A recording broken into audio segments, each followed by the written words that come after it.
कक्षा के इस यूट्यूब मंच पर आप सभी व्यूअर्स का एक बार फिर हार्दिक स्वागत है।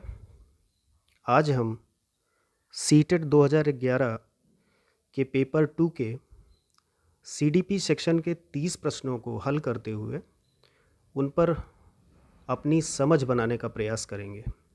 तो आइए स्टार्ट करते हैं।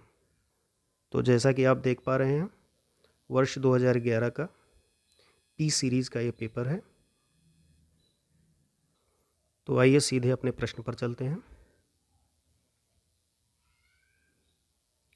हमारा पहला प्रश्न है, सृजनात्मक शिक्षार्थी वह है जो पहला ड्राइंग और पेंटिंग में बहुत विलक्षण है, दूसरा बहुत बुद्धिमान है, तीसरा परीक्षा में हर बार अच्छे अंक प्राप्त करने के योग्य है, और चौथा पार्श्व या जिसे हम लेटरल कहते हैं, चिंतन और समस्या समाधान में अच्छा है।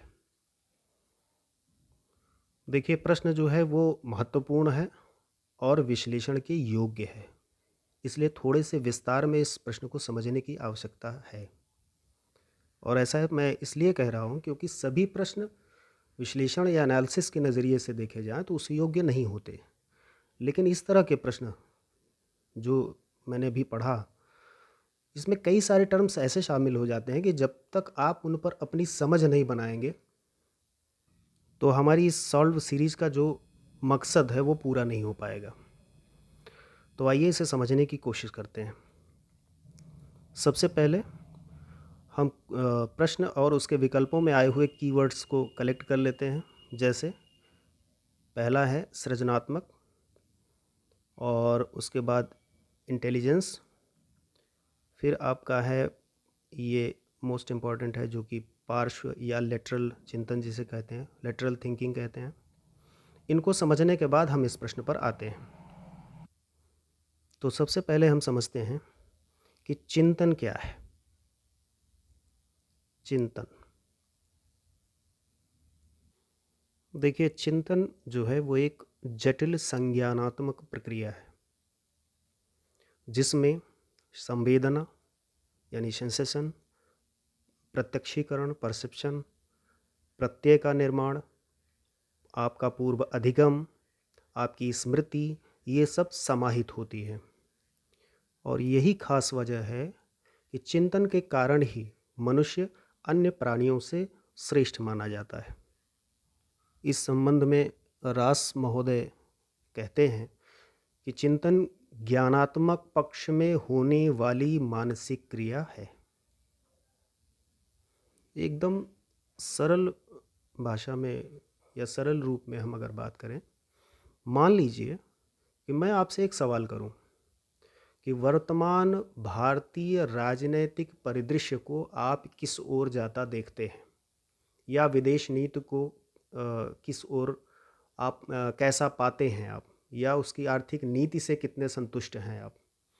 तो जब ये सवाल आपसे किया जाए और इस सवाल को सुनने के बाद मस्तिष्क में जो कुछ भी आपके रन करता है, ठीक है, बेसिकली रन क्या करेगा, मैंने बताया उसमें क्या क्या प्रक्रिया शामिल होगी। आपकी संवेदना, जो आपने पूर्व सीखा, अब आप पूरे अपने मस्तिष्क को उस समय झकझोर रहे होंगे, टटोल रहे होंगे, ठीक है, यानी आप सोचने की अवस्था में हैं, चिंतन की अवस्था में हैं। उसके बाद आप अपना व्यू इन प्रश्नों पर रखते हैं, ठीक।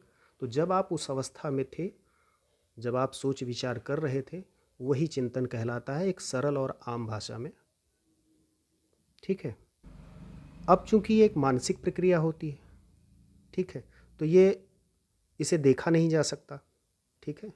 लेकिन जब आप व्यवहार करते हैं, जब आपने मौखिक रूप से उस प्रश्न का उत्तर दिया, तो व्यवहार के जरिए हम चिंतन को जो है महसूस करते हैं या समझ पाते हैं कि आपने किस तरह का चिंतन किया है जब आप उस प्रश्न का उत्तर बता रहे होते हैं। तो इसीलिए चिंतन को यह भी कहा जाता है कि यह एक अव्यक्त मानसिक प्रक्रिया है जो व्यक्त रूप में नहीं होती। ये तो हो गई चिंतन की बात। अब चिंतन में ही दो प्रकार के चिंतन आते हैं मुख्य रूप से। एक है जिसे हम कहते हैं अभिसारी, हिंदी में अभिसारी, और दूसरे को हम कहते हैं अपसारी। ठीक, इसे हम कन्वर्जेंट थिंकिंग कह देते हैं और इसे डाइवर्जेंट थिंकिंग कह देते हैं। ठीक, डाइवर्जेंट यानी अपसारी चिंतन। अब आइए इन दोनों के बीच में मूल अंतर क्या है उसे देख लेते हैं। अभिसारी चिंतन वह है जिसकी आवश्यकता वैसी समस्याओं को हल करने में पड़ती है जिनका कि मात्र एक ही उत्तर सही होता है। जैसे हम 5 गुणा 2 लिख दें यानी 5 इंटू 2 तो इज इक्वल टू कितना होगा, तो आप झट से बता देंगे 10 होगा, 10 होगा, क्योंकि 5 गुणे 2 का जो आंसर है वो 10 है और वही एक और एकमात्र उत्तर है उसका। तो ये जो है अभिसारी चिंतन का उदाहरण हुआ। इसी तरह से मान लीजिए कुछ सीरीज के क्वेश्चंस आते हैं तो उसमें एक पर्टिकुलर सीरीज बना दी जाती है, 2 है, कॉमा लगा दिया, फिर 4 लिख दिया, फिर कॉमा लगा दिया, 6 लिख दिया, आगे डॉट डॉट डॉट कर दिया, तो आप समझ जाते हैं कि अगला जो स्टेप होगा वो 8 होगा। क्यों? क्योंकि 2 के प्लस में ये सीरीज चल रही है, 2 4 6, तो फिर उसके बाद 8 ही होगा उत्तर उसका, एक और एकमात्र उत्तर। यह भी अभिसारी चिंतन का एक उदाहरण हुआ। आइए अब अपसारी चिंतन यानी डाइवर्जेंट थिंकिंग को देखते हैं। अभिसारी चिंतन वह है जहां व्यक्ति अपने अनुभवों के आधार पर समस्याओं के अनेक उत्तर सोच सकता है, यानी एक तरह का ये मुक्त चिंतन हो गया।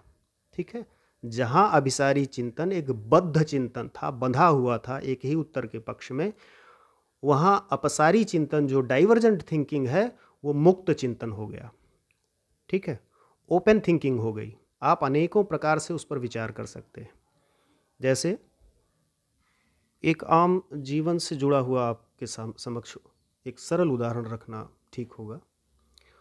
मान लीजिए आपके घर पे कोई फंक्शन है और खाने के विभिन्न जो आइटम्स वहाँ पर बनने हैं उनके साथ सलाद जुड़ी हुई है। आप 4 लोग उस फंक्शन का हिस्सा हैं और मैंने आपको एक टास्क दिया कि आपको उस सलाद को अच्छे से सर्व करना है सजा करके, और तरीका आप कोई भी अपना सकते हैं। और आप चारों को मैंने डिस्ट्रीब्यूट कर दिए, उसमें जो भी खीरा, टमाटर, मूली जो कुछ भी है आप ले जाइए, अपने हिसाब से आप काटिए, अपने हिसाब से सजाइए। अब देखिए, अब आप यहाँ चारों लोग अपसारी चिंतन यानी डाइवर्जेंट थिंकिंग का इस्तेमाल करेंगे, अर्थात विभिन्न दिशाओं में सोचेंगे और उसको किस तरह से ज़्यादा खूबसूरत, ज़्यादा अच्छे से मैं प्रेजेंट करता हूँ। आप चारों के बीच इस बात को लेकर के काफ़ी जद्दोजहद होगी और अंततः जब आप चारों उसे लेकर के आएंगे, उपस्थित होंगे, तो आप चारों अलग अलग तरह से मौलिकता या नवीनता को लिए हुए, ठीक है, आपके आइटम्स होंगे अलग अलग तरह से सजाए गए। तो ये एक उदाहरण, एक आम उदाहरण मैंने आपको दिया जिससे आपको और बढ़िया से समझ में आ जाए। इसके कई सारे उदाहरण बन सकते हैं, मतलब दिए जा सकते हैं। तो इस तरह से जो अपसारी चिंतन होता है वह नवीनता और मौलिकता को उत्पन्न करने में सहायक होता है। इससे मौलिक और नवीन विचार निकल कर के सामने आते हैं, जबकि अभिसारी चिंतन में यानी कन्वर्जेंट थिंकिंग में ऐसी कोई बात नहीं होती। आप इसी अपने प्रश्न पत्र से भी आप इस चिंतन को देख सकते हैं। जैसे 4 विकल्प आपको दे दिए गए, उसमें से एक का चयन आपको करना है, तो ये किस तरह का चयन हुआ, चिंतन हुआ? जाहिर सी बात है अभिसारी चिंतन है, एक किसी सही उत्तर तक आपको पहुंचना है। ठीक है, चारों विकल्पों में से।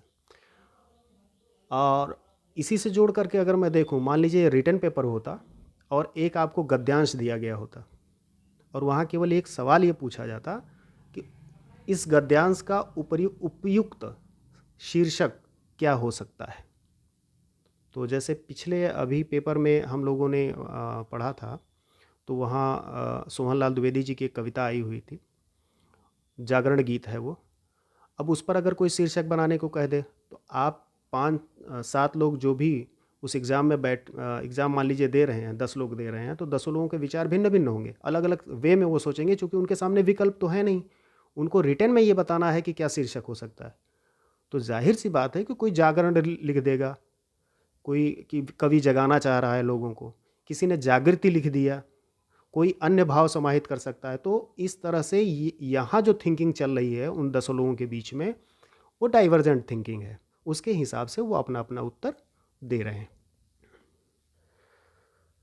अब इतना ताना-बाना बुनने का जो वजह थी, वो मैं आपको बताता हूँ कि मैं क्यों चिंतन से चला, फिर अभिसारी अपसारी पे आया और फिर मैं कहाँ जाना चाहता था। मैं आपको लेकर के चलना चाहता था इस अपसारी चिंतन के ज़रिए सृजनात्मकता तक, ये, ठीक? यहाँ तक मैं आपको पहुँचाना चाहता था, इसलिए ये सफ़र तय करना पड़ा। बगैर इसके ये हो नहीं पाता, ठीक? अब आइए, इसको मैं हटा देता हूँ। हाँ, अब आइए सृजनात्मकता पर विचार कर लेते हैं, ठीक? इससे क्या होता है ना, चीज़ें प्रॉपर सीक्वेंस में लग जाती हैं और आप ये चीज़ महसूस करेंगे। इसमें जो है काफ़ी सारे जो पारिभाषिक चीज़ें आती हैं, टर्म्स आते हैं, जैसे संवेदना क्या है, प्रत्यक्षीकरण क्या है। जब तक इनको अच्छे से बढ़िया से समझा ना जाए, लंबी क्लास एक चले, हर एक बिंदु पर चर्चा हो, तब मज़ा आता है उस चीज़ का। लेकिन अब यहाँ पर चूँकि ये सॉल्व्ड सीरीज़ है, इसकी समय सीमा एक तो वैसे भी ज़्यादा हो जा रही है, तो समय की इसमें अपनी सीमाएँ हैं। इस वजह से प्रयास मेरा ये रहता है कि 1-2 लाइन में अगर मैं उसको आपको इंडिकेट कर सकूँ और समझा सकूँ, तो पर्याप्त होगा वो, और ज़रूरी भी है। तो आइए सृजनात्मकता को देखते हैं। तो सृजनात्मकता अर्थात क्रिएटिविटी, आम या सरल भाषा में आप यूँ समझें कि सृजनात्मकता या क्रिएटिविटी जो है वो एक ख़ास ढंग से, एक विशेष ढंग से सोचने या चिंतन करने का तरीका है, ठीक? जो कि नवीन एवं मौलिक विचारों या समाधानों का उत्पादन करता है, ठीक है? और सरल कर दें, इसमें कुल मिलाकर सृजनात्मकता में नवीनता के साथ मौलिकता भी होनी चाहिए, यही उसका महत्वपूर्ण पक्ष है। तो इस तरह से सृजनात्मकता के दो जो महत्वपूर्ण पक्ष हुए वो नवीनता का मतलब आप समझ ही रहे हैं, और जहाँ तक मौलिकता की बात है तो आप उसको मोटे तौर पर समझ सकते हैं कि उसमें कुछ अनोखापन होना चाहिए। जो भी विचार या किसी वस्तु का उत्पादन आप कर रहे हैं, सृजनात्मक कहलाने के लिए ये ज़रूरी है कि उसमें नवीनता और मौलिकता होनी चाहिए। अथवा मत समझिएगा, ठीक है? नवीनता अथवा मौलिकता आप कर दीजिए, नवीनता और मौलिकता दोनों होनी चाहिए, ठीक है? तो इस तरह से वह विचार या वस्तु सृजनात्मक कहलाएगी।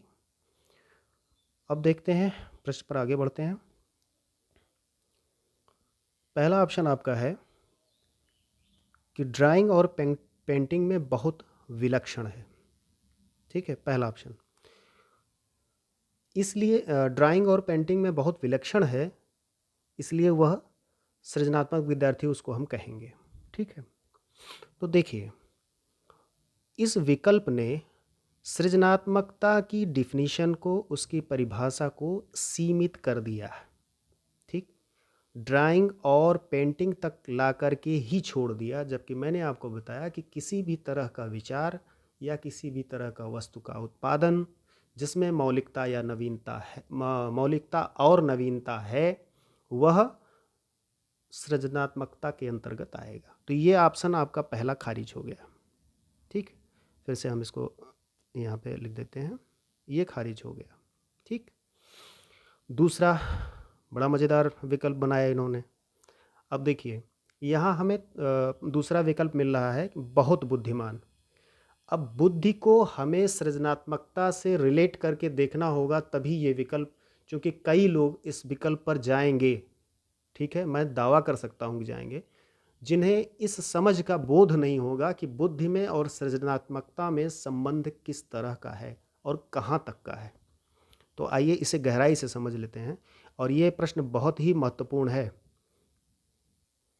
जहाँ तक बुद्धि और सृजनात्मकता के बीच संबंध की बात है, तो इन दोनों के बीच धनात्मक सहसंबंध पाया जाता है, पॉजिटिव कोरिलेशन पाया जाता है।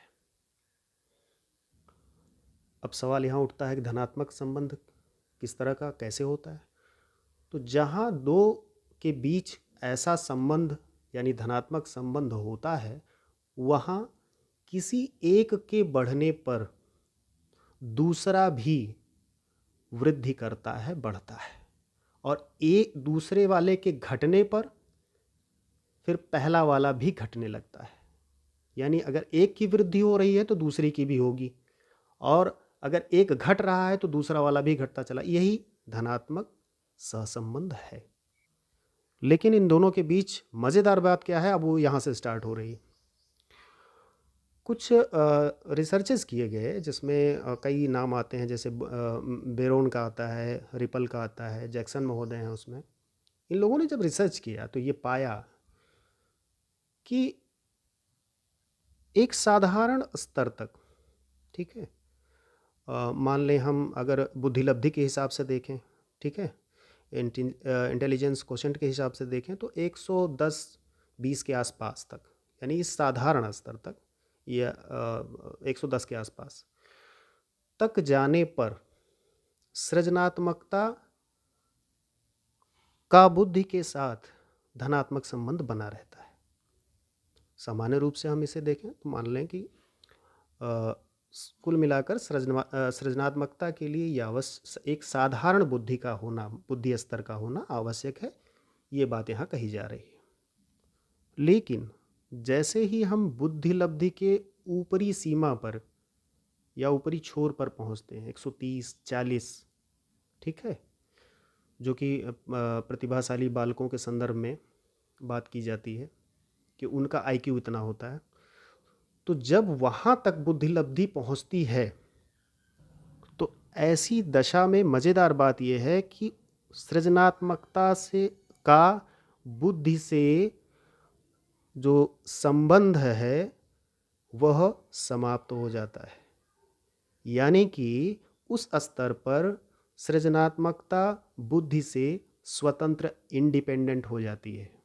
ठीक है, यानी आम भाषा में, बिल्कुल सरल भाषा में, बहुत बुद्धिमान होना सृजनात्मक होने का लक्षण नहीं है, क्योंकि उस आईक्यू लेवल पर जाकर के बुद्धि से सृजनात्मकता क्या हुई, स्वतंत्र हो गई।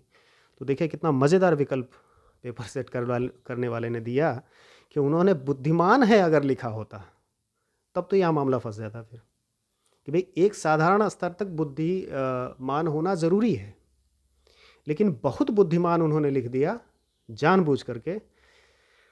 तो इस तरह से उन्होंने अपने चातुर्य का प्रयोग यहाँ पर किया। कुछ लोगों को जिनको थोड़ा सा इसकी जानकारी बुद्धि और सृजनात्मकता के संबंध की नहीं है, उनको पेपर सेट करने वाला इसी विकल्प पर फंसाना चाहता है। ठीक, तो इस तरह से ये दूसरा जो विकल्प है आपका वो भी नहीं होगा। ठीक, तीसरा, परीक्षा में हर बार अच्छे अंक प्राप्त करने के योग्य नहीं, ऐसा कुछ नहीं है और इस पर चर्चा भी ज़रूरी नहीं, इसको आप इस विकल्प को समझ ही गए होंगे। चौथा विकल्प ये आपका सही है, पार्श्व यानी लेटरल थिंकिंग में और समस्या समाधान में अच्छा है। दो चीज़ें आई यहाँ पर। ठीक है, समस्या समाधान आप समझ ही गए होंगे। थोड़ा सा लेटरल थिंकिंग को हम देख लेते हैं, पार्श्व चिंतन को। देखिए इसी एक प्रश्न पर 20 मिनट चले गए। अब देखिए इसमें कुछ ज़्यादा कुछ समझना नहीं है। पार्श्व चिंतन या लेटरल थिंकिंग जो आप देख रहे हैं, ये बेसिकली जो है वही अपसारी चिंतन है, यानी डाइवर्जेंट थिंकिंग, उसी का दूसरा नाम है। ठीक है, एडवर्ड डी बोनो एक थे, उन्होंने जो है उसी अपसारी चिंतन को जो है वो लेटरल थिंकिंग कहा, पार्श्व चिंतन कहा। अब बिल्कुल थोड़ा सा समझ लीजिए कि इसमें बेसिकली होता क्या था, वही बात फिर से दोहराई जा रही। तो देखिए एक टर्म इसी के साथ जो यूज होता है वो एक वर्टिकल थिंकिंग का भी होता है, ऊर्ध्व चिंतन जिसे कहते हैं, और एक टर्म यूज़ होता है ये वाला लेटरल थिंकिंग। इन दोनों के बीच में जो डिफरेंस है उसे आप समझ लें। देखिए, ऊर्ध्व चिंतन में जब आप कर रहे होते हैं ऊर्ध्व चिंतन, तो आपके अंदर मानसिक प्रक्रियाएं कुछ इस तरह से चल रही होती हैं कि आप बिल्कुल स्ट्रेट लाइन में ऊपर और नीचे ऐसे सोचते रहते हैं, मतलब एक ही दिशा में। ठीक है, उसकी उसको कहने का मतलब समस्या को एक ही दिशा से सोचते रहते हैं, उसको और गहराई से, लेकिन दिशा चेंज नहीं हो रही है, दिशा एक ही है। कई बार आपने जैसे अपनी लाइफ में कई बार ऐसा फेस किया होगा कि कोई एक समस्या मान लीजिए आई हो आपके सामने, और बस एक ही तरह से आपने सोचना शुरू कर दिया, उसी को और गहरा करते चले गए हों, और सोचें, लेकिन आपने दिशा नहीं चेंज की अभी तक, और अंततः आप उसका समाधान करने में असमर्थ रहे। बाद में आपका कोई मान लीजिए फ्रेंड मिला और उसने कहा कि अरे मुझे बताना चाहिए था, इसको इस तरह के कर लेते तो हो जाता, और जैसे ही आपने उस तरीके से किया तो आपने अपना माथा पकड़ लिया। ओहो, देखो एक छोटी सी बात थी, मेरी समझ नहीं आई, मैं एक ही तरह से सोचता रह गया या सोचती रह गई, और आप मुस्कुराते भी हैं फिर। और कई बार कई क्षण ऐसा हुआ होगा। ठीक है, तो जब आप किसी चिंतन में एक ही सीधी रेखा में सोच रहे होते हैं, केवल ऊपर और नीचे के साइड, मानिए आप दाएं बाएं नहीं जाते हैं, ठीक है, बगल में नहीं जाते हैं, अन्य दिशाओं से नहीं सोचते हैं, तो आप वर्टिकल थिंकिंग यानी ऊर्ध्व चिंतन कर रहे होते हैं। और जब आप अन्य वैकल्पिक तरीकों को खोज लेते हैं, अपनी दिशा को बदलते हैं चिंतन की, ठीक है, तब आप लेटरल थिंकिंग कर रहे होते हैं, यानी पार्श्व चिंतन कर रहे होते हैं। और पार्श्व का शाब्दिक अर्थ भी बगल ही होता है। ठीक है, जैसे किसी रूट पे काम चल रहा है तो वहाँ रूट को डाइवर्ट कर दिया जाता है, डाइवर्जन हो जाता है कि आप या तो इधर से निकल जाइए राइट साइड से, या तो फिर लेफ़्ट साइड से। बिल्कुल कुछ ऐसी ही बात है सोचने के संदर्भ में भी। तो उम्मीद करता हूँ आपको वर्टिकल जो है थिंकिंग और लेटरल थिंकिंग जो है वो समझ में आ गई होगी। तो एक तरह से अपसारी चिंतन और ये पार्श्व या लेटरल थिंकिंग दोनों सेम है। और यहाँ पर ध्यान दीजिए कि ये सवाल भी आएगा आगे, कई बार आपसे पूछा जाएगा कि सृजनात्मकता में कैसा चिंतन होता है, तो अपसारी विकल्प लिखा है तो अपसारी पर आ पाइएगा, और अगर लेटरल थिंकिंग दिया हुआ है या पार्श्व चिंतन तो वो भी आपका आंसर सही होगा। इन दोनों को याद रखिएगा। तो इस तरह से आपका फोर्थ ऑप्शन ये सही हो गया। देखिए काफ़ी सारा समय, 23 मिनट चला गया। अरे आइए फटाफट से आगे बढ़ते हैं। दूसरा आपका सवाल है कि व्यक्तिगत शिक्षार्थी एक दूसरे से किस बात में भिन्न होते हैं। ठीक है, पहला, वृद्धि एवं विकास के सिद्धांतों में भिन्न होते हैं। दूसरा, विकास की दर में भिन्न होते हैं। तीसरा, विकास के क्रम में भिन्न होते हैं। या चौथा, विकास की सामान्य क्षमता में भिन्न होते हैं। ठीक है, पिछले पेपर 1 में भी 2011 के ये इसी से मिलता हुआ पहला ही प्रश्न आ गया था। तो वहाँ मैंने बताया था कि जो डेवलपमेंट और ग्रोथ के प्रिंसिपल्स हैं, तो ये इनके आधार पर आप ऊपर की बात या प्रश्न में कही हुई बात नहीं कह सकते। मीन्स जो प्रिंसिपल हैं वो सबके लिए इक्वल होते हैं। इसके हिसाब से हम भिन्नता, व्यक्तिगत शिक्षार्थियों की भिन्नता नहीं होती। भाई जो सिद्धांत प्रिंसिपल है, जैसे एकीकरण का सिद्धांत आया था, अंतः क्रिया का सिद्धांत, अंतः संबंध का सिद्धांत आया था। ठीक है, तो ग्रोथ जो होगी या विकास होगा तो उसके प्रिंसिपल तो चाहे मानवों में हो चाहे पशुओं में हो, एक समान होंगे। ठीक है, जैसे मानव का पहले सिर का विकास होना है, फिर हाथ पैर के विकास। ठीक है, मस्तकाधोमुखी जो सिद्धांत है एक, तो वो नियम ऐसा थोड़ा ना कि वो मेरे लिए ही केवल लागू होगा, आपके लिए लागू नहीं होगा, समस्त मानवों के लिए होगा। तो इसमें भिन्न नहीं होते। हाँ, दूसरा, और दूसरा ही इसका राइट आंसर भी है, विकास की दर में भिन्न होते हैं, यही इसका राइट आंसर। ठीक, लेकिन ऑप्शंस और भी देख लेते हैं हम। देखिए, विकास का क्रम, ये भी गलत है। विकास का क्रम एक ही तरह का सबका रहना है। ठीक है, इसमें भिन्नता नहीं आती। विकास की सामान्य क्षमता सभी लेकर के उत्पन्न होते हैं। ठीक, तो इस तरह से व्यक्तिगत शिक्षार्थी एक दूसरे से विकास की दर में भिन्न होते हैं। और एक एक बढ़िया सा सामान्य सा उदाहरण दें आपको। कभी माताओं को घर में बात करते हुए आपने सुना होगा, कभी तो मैं कह दिया ऐसे ही, आपने अक्सर सुना होगा कि माताएं जब बात करती हैं तो वो कहती हैं कि अरे मेरा बेटा तो इतने दिन में बोलने लगा था। तो अगली जो आंटी जी बैठी रहती हैं वो कहती हैं कि अरे नहीं, मेरी बिटिया को तो 15 दिन और लग गए थे। वो आप ही के साथ की है लेकिन उसको करीब 15 दिन, महीने भर और लग गए थे। मीन्स क्या हुआ? रेट, दर जो है उसकी भिन्नता है। ठीक है, या वो कहती हैं कि मेरी बच्ची तो इतने महीने में चलने लगी। तो वो कहती हैं, दूसरी वाली जो कहती हैं कि नहीं, मेरा तो उससे पहले ही चलना शुरू कर दिया था। तो देखिए, दर में भिन्नता है। ठीक, ये विकास की दर के कुछ उदाहरण हैं। तो डेवलपमेंट ऑफ रेट इसका ये राइट आंसर हो जाएगा। आगे बढ़ते हैं फटाफट। प्रत्येक शिक्षार्थी स्वयं में विशिष्ट है, इसका क्या अर्थ है?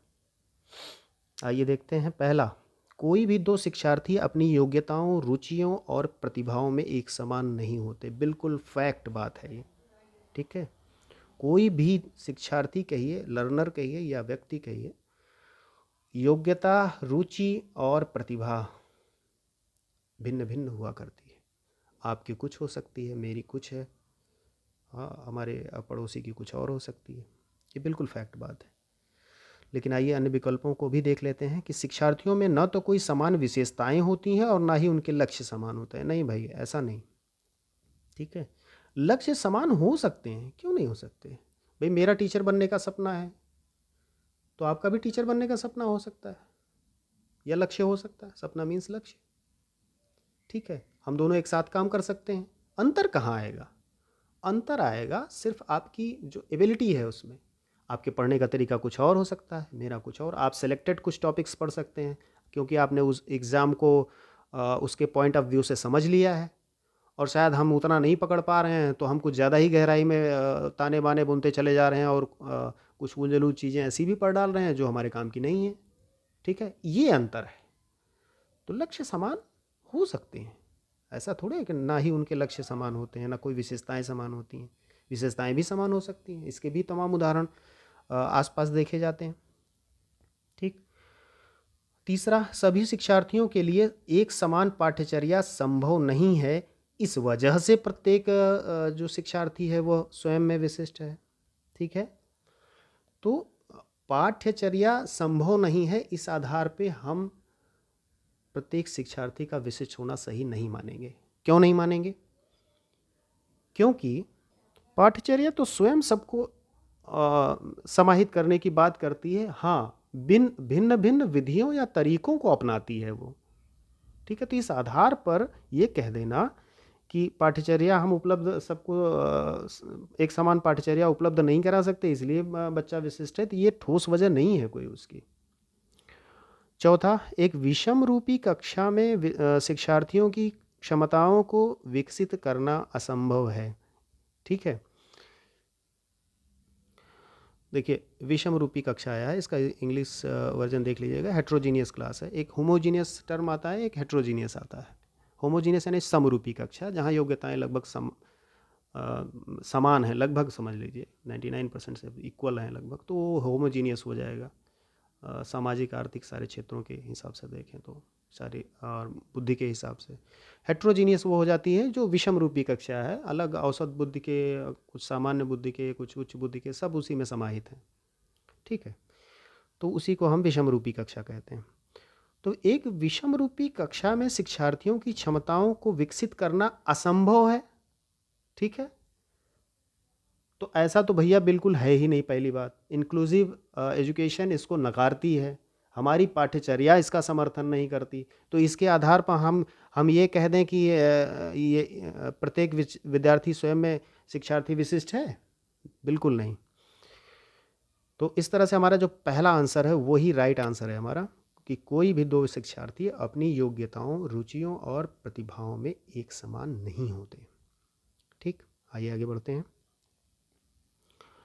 सिद्धांत के रूप में रचनावाद, ठीक है, ये टर्म आया एक, रचनावाद यानी कंस्ट्रक्टिविज्म। ये देखिए इधर क्या करता है भाई रचनावाद।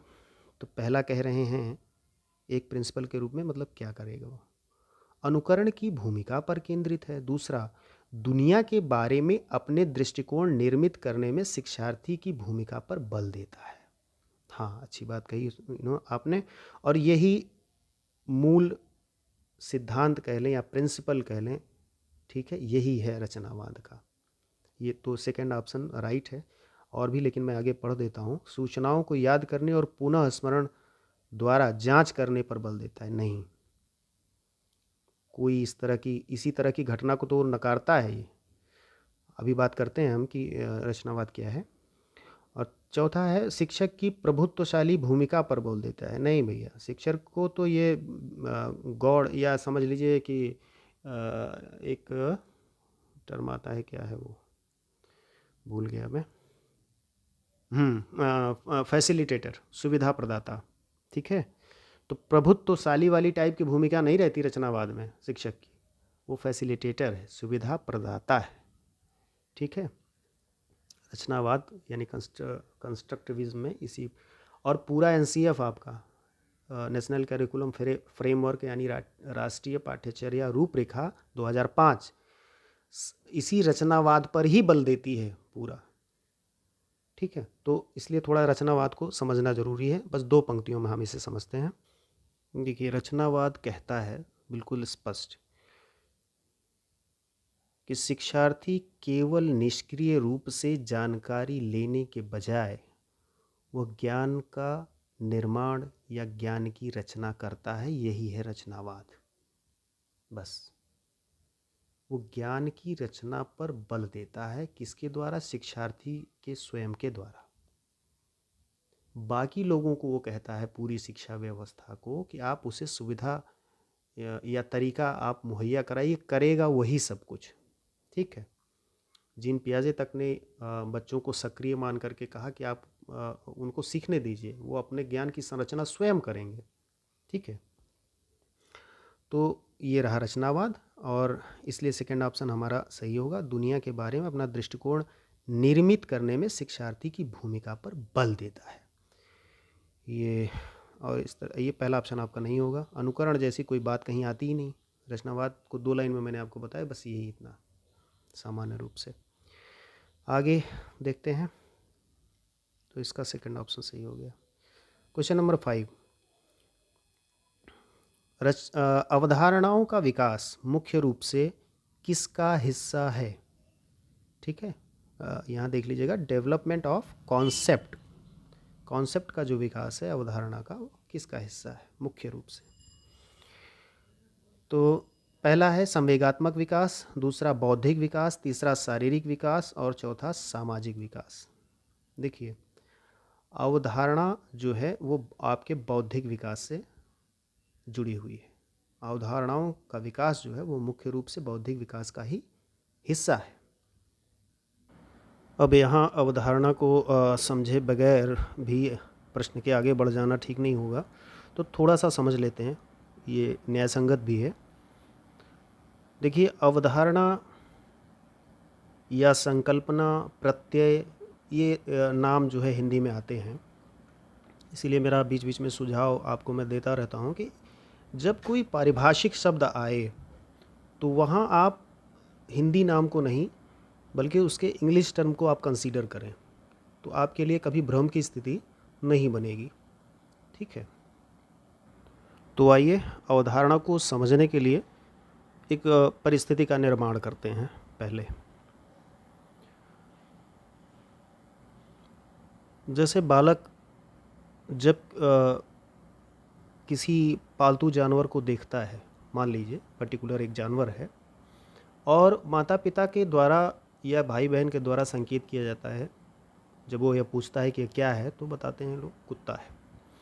तो इस क्रम में बच्चा जो है, बालक जो है, वो कुत्ते के संपूर्ण जो उसका स्ट्रक्चर है उस पर निगाह वो डालता है कि हाँ इसकी 4 टांगें हैं, 2 आँख है या 1 पूँछ है, कान है, किस कलर का है, वाइट है, ब्लैक है।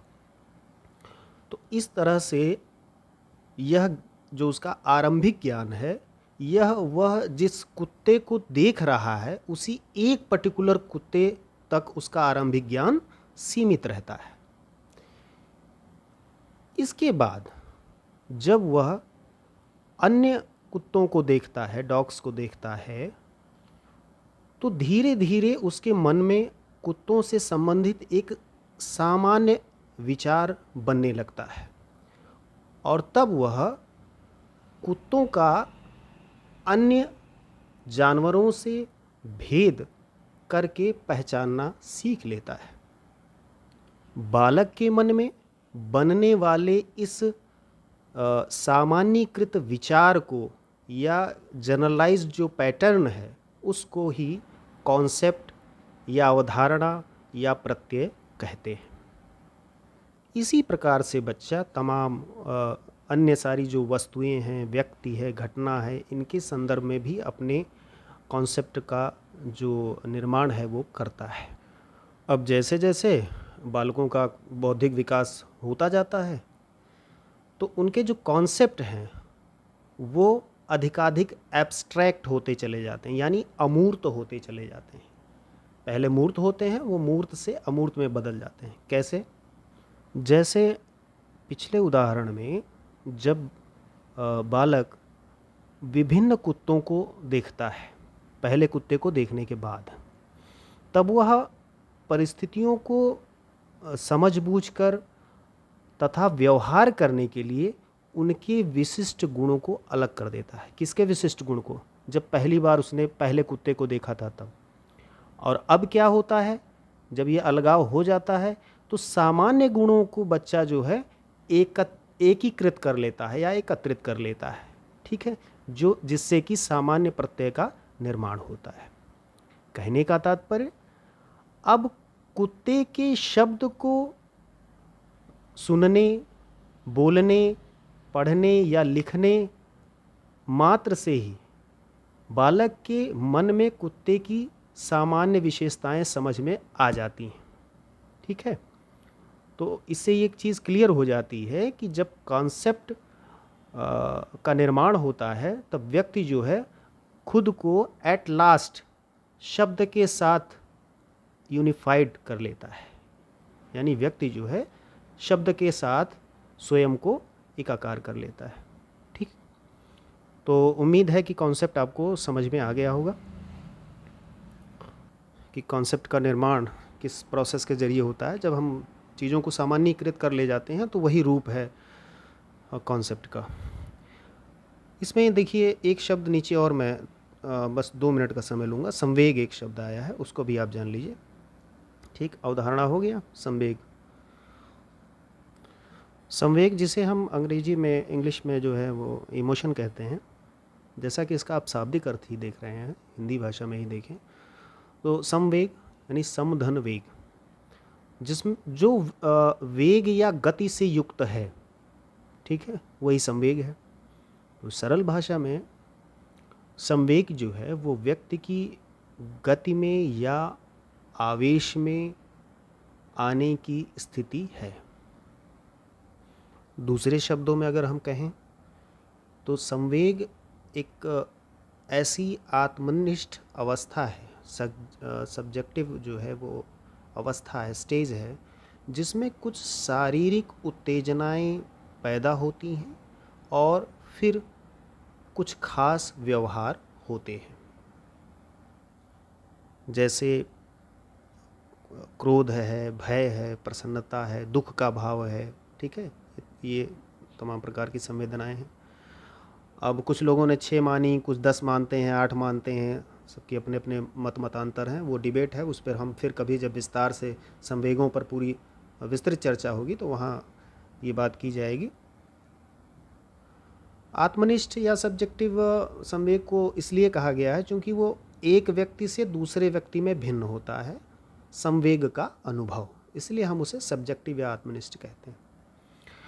तो इस तरह से इस प्रश्न का जो सही उत्तर होगा वो होगा बौद्धिक विकास, क्योंकि अवधारणा का संबंध बौद्धिक विकास से ही है। ठीक, संवेगात्मक विकास नहीं होगा, और शारीरिक मानसिक विकास इनका अवधारणा से कोई लेना देना नहीं है फौरी तौर पर। और मैं समझता हूँ कि ये जानकारी प्राथमिक रूप से आपके पास होगी कि शारीरिक और सामाजिक ये दो अलग पक्ष हैं। मुख्य रूप से, चूँकि क्वेश्चन का की पॉइंट यही था, मुख्य रूप से अवधारणाएं कहाँ विकसित होती हैं, तो उसका सीधा सा उत्तर है बौद्धिक विकास का ये हिस्सा होती हैं। आइए आगे बढ़ते हैं, काफ़ी टाइम हो गया आज। आनुवंशिकता यानी हेरिडिटी, ठीक है, हेरिडिटी को किस तरह की सामाजिक संरचना माना जाता है? प्राथमिक है कि गौण है कि गत्यात्मक यानी डायनेमिक है कि स्थिर है यानी स्टैटिक है? देखिए इंग्लिश वर्जन भी प्राइमरी, सेकेंडरी, डायनेमिक और स्टैटिक। ठीक,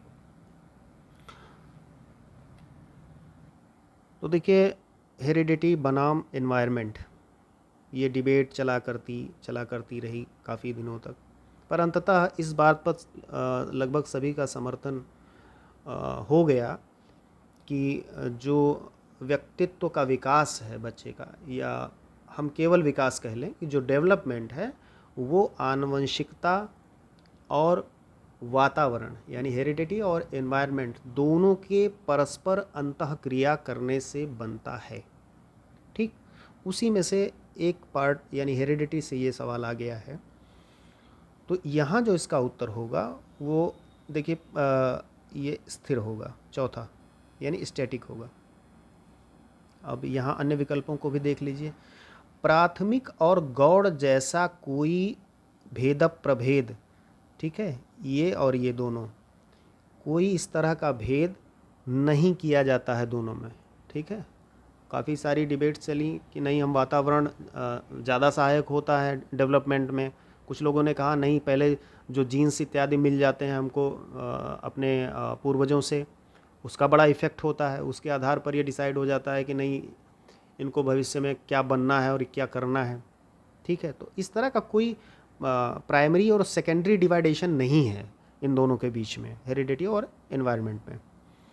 तो दो ही चीज़ें बचती हैं फिर, या तो गत्यात्मक होगा या स्थिर होगा। तो ये स्थिर सामाजिक संरचना मानी जाती है। हाँ, तो इसका सही उत्तर आपका फोर्थ हो जाएगा। ठीक, और यहाँ एक चीज़ ध्यान दे लीजिए, जो डायनेमिक पक्ष है, गतिशील पक्ष है, वो वातावरण माना जाता है, एनवायरनमेंट। ये चीज़ आप ध्यान में रखिएगा। ठीक है, सवाल ये भी कभी पूछा जा सकता है आपसे, एनवायरनमेंट। ठीक, गत्यात्मक इसलिए क्योंकि जो एनवायरनमेंट है वो आपके विकास को या डेवलपमेंट को गति प्रदान करता है। जीन्स तो पहले से ही आपको ट्रांसफ़र हो जाते हैं, ठीक है, आनुवंशिक रूप से, इसलिए वो गत्यात्मक पहलू, डायनेमिक जो है पहलू है। तो आनुवंशिकता जो है वह प्रत्येक प्रजाति की विशेषताओं को एक पीढ़ी यानी मान लें हम माता पिता से दूसरी पीढ़ी यानी पुत्र या पुत्री तक पहुंचाने या हस्तांतरण करने की प्रक्रिया है।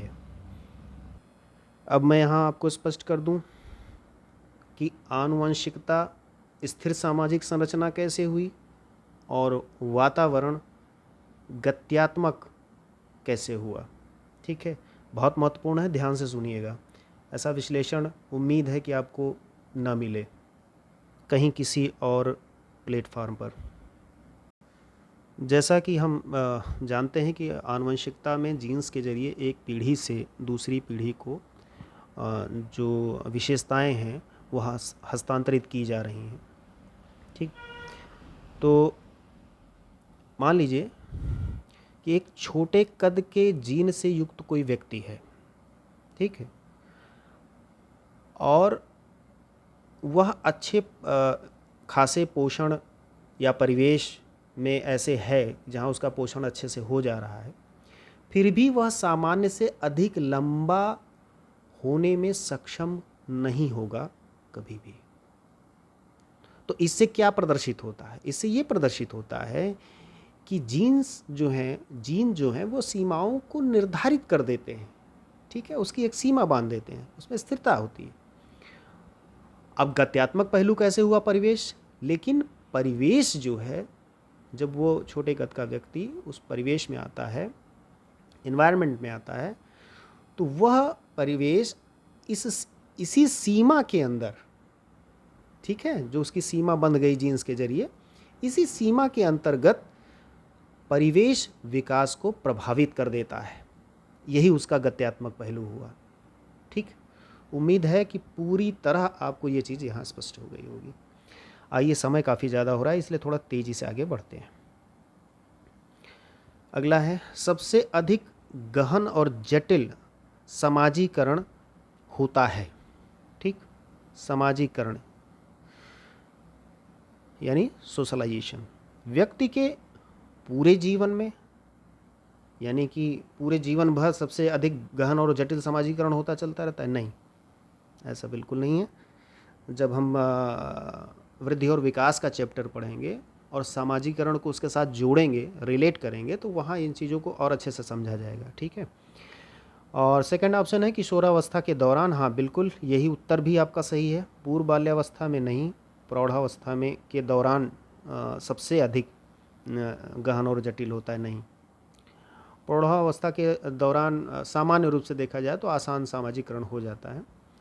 और स्टेनले हॉल महोदय जब ये कहते हैं कि ये किशोरावस्था को आंधी तूफान की अवस्था है, झंझावात की अवस्था है, तमाम सारे इसको विरुद्ध दिए गए, उपाधियां दी गई, तो इसीलिए केवल कि आसानी से एडजस्टमेंट एडोलसेंस में या किशोरावस्था में नहीं हो पाता है। आमतौर पर घरों में देखिए आप, जो बच्चा इस अवस्था में है, मान लीजिए किसी के घर आप एक बार जा चुके हैं, दूसरी बार आप गए वहाँ पे, फिर भी ये देखा जाता है कि जो इस एज के बच्चे हैं वो आपसे इंटरेक्ट ज़्यादा अच्छे से नहीं कर पाते हैं। ठीक है, वो उनकी एक अलग ही दुनिया है, वो उसी में घूमते रहते हैं, दो चार लोगों के बीच में ही केवल। ठीक है, तो अच्छा सामाजिकरण उनका हो नहीं पाता। जो होता है उसमें गहनता और जटिलता, यानी इंटेंस और क्रूशियल ज़्यादा होता है वो। ठीक,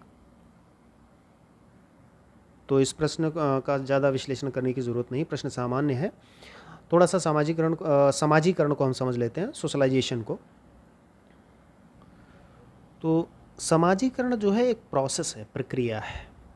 इसमें व्यक्ति ज्ञान, कौशल और कुछ शील गुण, यानी जिन्हें ट्रेट्स कहा जाता है, जब हम व्यक्तित्व पढ़ेंगे तो वहाँ शील गुणों की बात आएगी।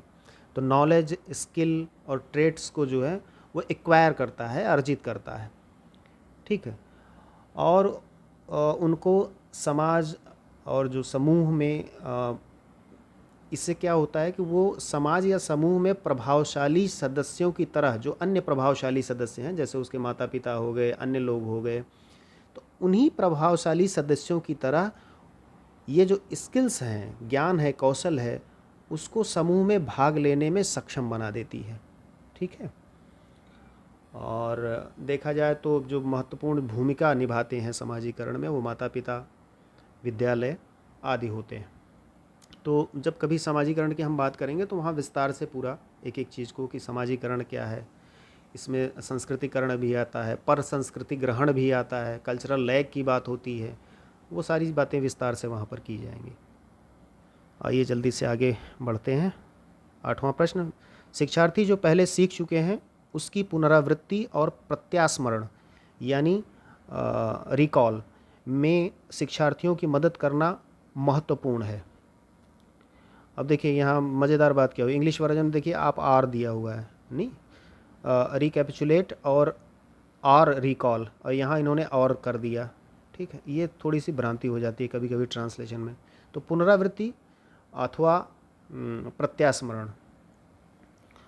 तो आइए देखते हैं, शिक्षार्थी जो पहले सीख चुके हैं उसकी पुनरावृत्ति और प्रत्यास्मरण में शिक्षार्थियों की मदद करना महत्वपूर्ण है, क्योंकि यह क्या लाभ पहुंचाता है। पहला, यह किसी भी अनुदेशन के लिए एक सुविधाजनक शुरुआत है। चलो भैया, थोड़ी देर के लिए मान ले रहे हैं, आगे बढ़ो। नई जानकारी को पूर्व जानकारी से जोड़ना सीखने को समृद्ध बनाता है। हाँ, ये तो है, फैक्ट है ये तथ्य तो बिल्कुल फैक्ट है कि जब इस तरह से, इसीलिए रिवाइज किया जाता है स्टार्टिंग में। जब आप कल की जो क्लास ले चुके हैं आज पहुँचे, तो कल आपने क्या पढ़ा है उससे संबंधित कुछ सवाल एक दो शुरुआती दौर में पूछे जाते हैं, इसलिए कि कल की जानकारी ताज़ा हो सके और आज की नई जानकारी से जुड़ा जा सके, या कह लें कि जोड़ा जा सके बच्चों को। इसीलिए जब लेसन प्लान बनते हैं तो उसमें कुछ प्रस्तावना प्रश्न जो आते हैं, तो एक दो प्रश्न जो हैं वो पुनरावृत्ति आधारित ही होते हैं, पूर्व ज्ञान आधारित होते हैं। तो ये फैक्ट है। तीसरा, पूर्व पाठों को दोहराने का एक प्रभावी तरीका है। नहीं भैया, दोहराव का कोई तरीका नहीं, गलत है। यह शिक्षार्थियों की स्मृति को बढ़ाता है जिससे सीखना सुदृढ़ होता है। नहीं, इसका स्मृति बढ़ाने से, ये अच्छे आंसर्स नहीं है। सेकंड हमारा बढ़िया आंसर है ना। सबसे अच्छे आंसर की तरफ हमें सीटेट में जाना होता है। आप पढ़िए, एक दो बार पढ़िए विकल्पों को, तो अपने आप, और ये सॉल्व सीरीज अगर आपने सॉल्व कर ली पूरी, तो मैं अब दावा कैसे करूं, लेकिन हाँ इतना विश्वास आपको दिलाता हूं कि फिर अच्छे से अगर आपने इसको रीड कर लिया है तो फिर कुछ देखने की आवश्यकता बचेगी नहीं।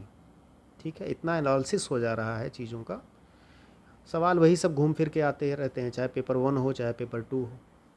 यहाँ एक बात ये भी ध्यान रखिएगा, बात अब उठ ही गई है तो बता दें आपको कि पेपर 1 वाले ये ना समझें कि पेपर 2 की सीडीपी मैं क्यों देखूँ, हिंदी क्यों देखूँ, इंग्लिश क्यों देखूँ।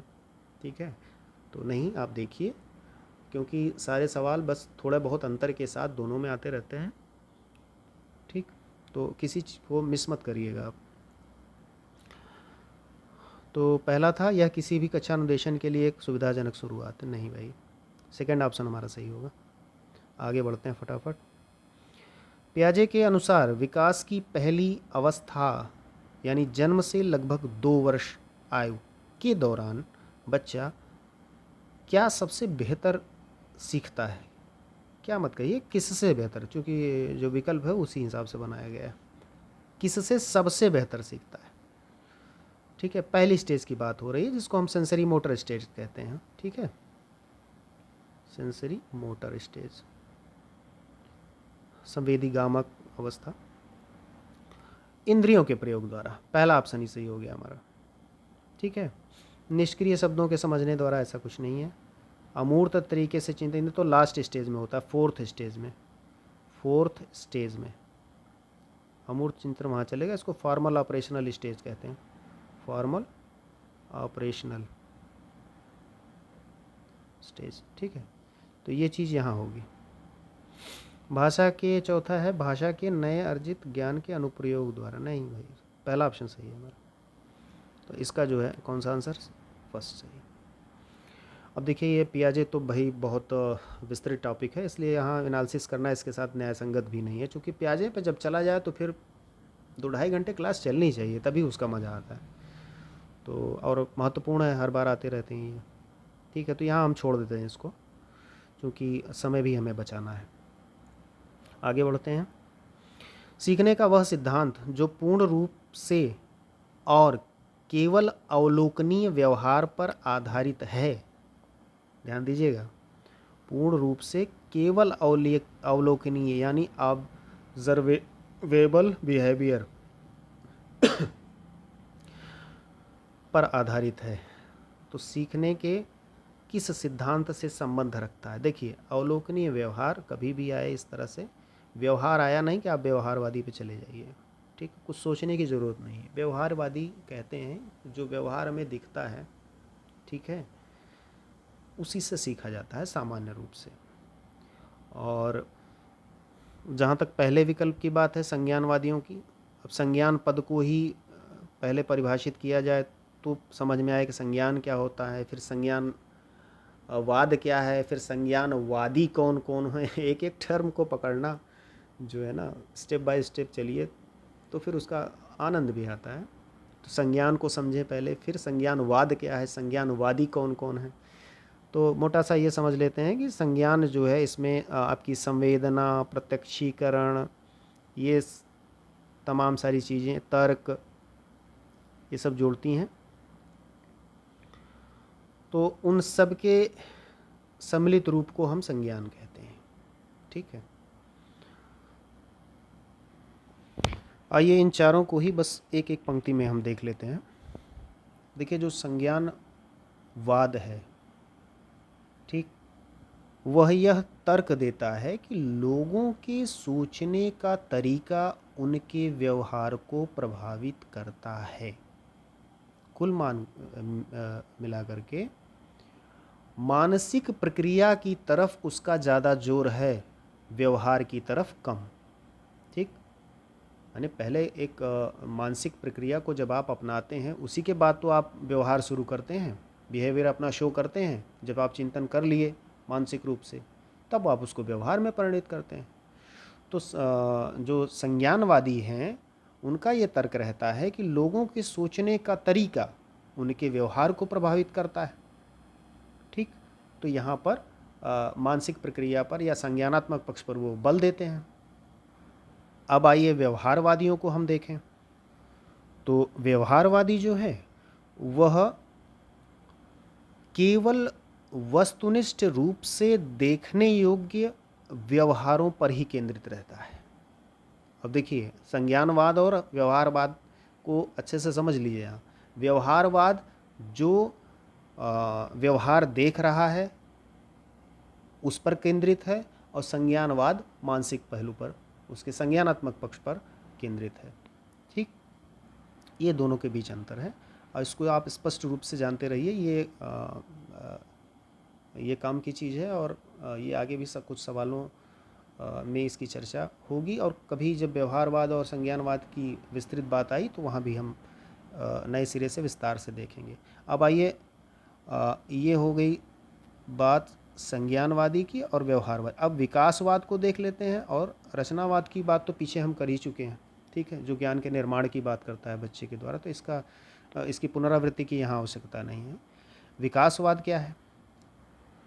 देखिए, विकासवाद जो है वो जो हमारे जीव वैज्ञानिक हैं उनसे जुड़ा हुआ है, जो कि ये विश्वास करते हैं कि प्रजातियां जो हैं, स्पीसीज जो हैं, वो हमेशा ऐसी ही नहीं थी। ठीक है, वे अपने जो उनके पूर्व प्रारूप थे उनसे आज के रूप में विकसित हुई हैं। ठीक, और यही विकासवाद है।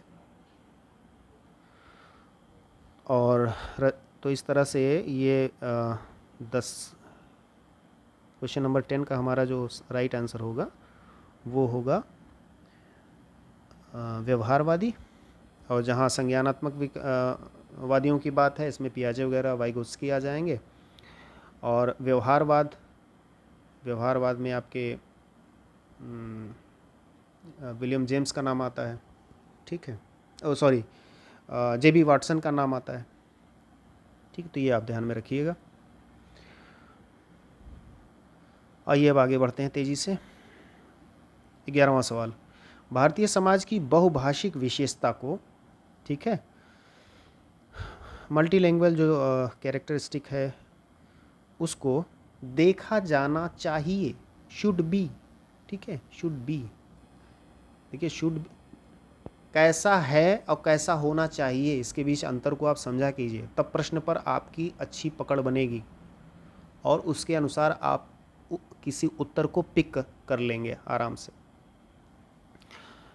तो भारतीय समाज की बहुभाषिक विशेषता जो है, जो कई तरह की भाषाएं हम बोलते हैं, उसकी विशेषता को किस तरह से आप देखेंगे? एज ए टीचर आपसे ये सवाल किया जा रहा है। पहला, शिक्षण अधिगम प्रक्रिया में बाधा के रूप में। दूसरा, विद्यालयी जीवन को समृद्ध बनाने के संसाधन के रूप में। तीसरा, विद्यार्थियों को सीखने के लिए अभिप्रेरित करने हेतु शिक्षक योग्यता की चुनौती के रूप में। या चौथा, शिक्षार्थियों के लिए विद्यालयी जीवन को एक जटिल अनुभव के रूप में बनाने के एक कारक के रूप में। देखिए, कितना बड़ा बड़ा सेंटेंस लिख दिया है इन्होंने।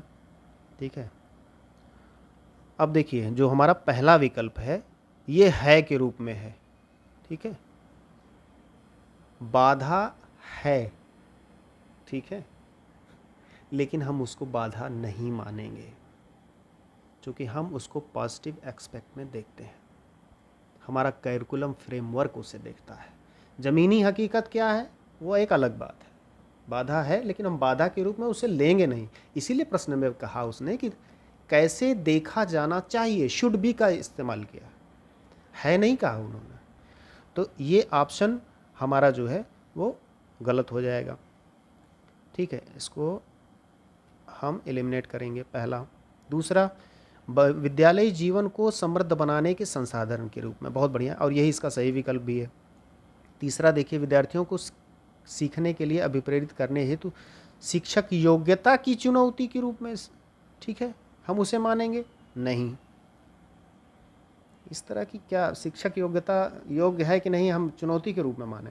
नहीं भाई, आप संसाधन ही मानेंगे, सेकंड ऑप्शन। और कई बार ये सवाल आएगा, हो सकता है इस साल फिर रिपीट हो, तो आप संसाधन के रूप में देखिएगा। संसाधन कैसे हुआ ये भी आप यहाँ समझ लें। पिछले वीडियो में भी शायद इसकी चर्चा हो चुकी है, तो उसका रिपीटिशन हो रहा है, कोई बात नहीं। जैसे कोई तमिल भाषी हिंदी भाषी क्षेत्र में आ गया, वहाँ के जो है पर्सन है वो जॉब करते हैं मान लीजिए उत्तर भारत में, तो अब उनका बच्चा पढ़ने गया तो कुछ हिंदी माध्यम और बाकी चीज़ें जब वो देखना शुरू किया तो कई सारे बच्चों से मिला। अब भाषा उसकी जो क्षेत्रीय है तमिल है, ठीक है, लेकिन अब उसको यहाँ सुविधा हो रही है और टीचर्स भी उसके साथ जो है एडजस्ट नहीं हो पा रहे हैं शुरुआती दौर में। लेकिन अगर उसी की भाषा को हिंदी भाषी क्षेत्र के बच्चे सीखना शुरू कर दें तो क्या ये बेहतर नहीं है? तो हिंदी भाषा बोलने वाला बच्चा उससे थोड़ी बहुत तमिल सीख ले, पूरी तरह से नहीं सीखनी, पर किसको क्या बोलते हैं, सब्जियों के नाम हो गए या इसके नाम तुम्हारी भाषा में क्या कहते हैं, हमारी भाषा में ये कहते हैं, दोनों आपस में बात करें धीरे धीरे करके। तो ये हुआ संसाधन के रूप में देखना। ठीक इसी तरह से उत्तर भारत से कोई व्यक्ति अगर दक्षिण भारत या पूर्वोत्तर भारत में चला गया या राजस्थान इधर चला गया, जम्मू चला गया, तो इस तरह से हम उसे संसाधन के रूप में मानेंगे। चौथा ऑप्शन, शिक्षार्थियों के लिए विद्यालय जीवन को एक जटिल अनुभव के रूप में बनाने के कारक क्यों? नहीं भाई, ऐसा कुछ नहीं होगा। आगे चलते हैं। सृजनात्मक उत्तरों के लिए आवश्यक है, देखिए प्रश्न आ गया, सृजनात्मकता कई बार आ रही है आज। क्या है भैया सृजनात्मक उत्तरों के लिए आवश्यक? कैसे प्रश्न किए जाएं कि सृजनात्मक उत्तर मिल सके हमें, यही बात इसमें की जा रही है।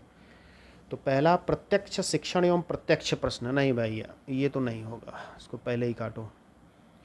प्रत्यक्ष शिक्षण मतलब वही आमने सामने, और प्रत्यक्ष प्रश्न आप लें, सीधा प्रश्न सीधा उत्तर।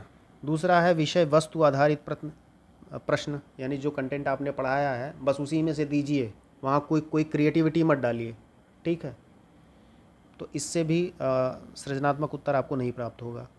मुक्त उत्तर वाले प्रश्न, हाँ ये, और यही इसका राइट आंसर भी है, ठीक है। यहाँ देखिए ओपन एंडेड लिखा हुआ है, फोर्थ नहीं होगा। एक अत्यंत अनुशासित कक्षा चाहिए तो हमें सृजनात्मक उत्तर मिलेगा, ऐसा कोई विकल्प कभी हाथ मत लगाए कीजिए उसको। अब यहाँ थोड़ा सा समझ लीजिए कि ओपन एंडेड और क्लोज एंडेड क्या है, ठीक है। Open ended, sorry open ended तो यहाँ लिखा ही है, इसको हम यहीं से एक्सप्लेन कर लेंगे। क्लोज्ड एंडेड कर देते हैं हम, क्लोज्ड एंडेड। देखिए ओपन एंडेड जो है, पहले क्लोज एंडेड को देख लेते हैं तो ज़्यादा आसान।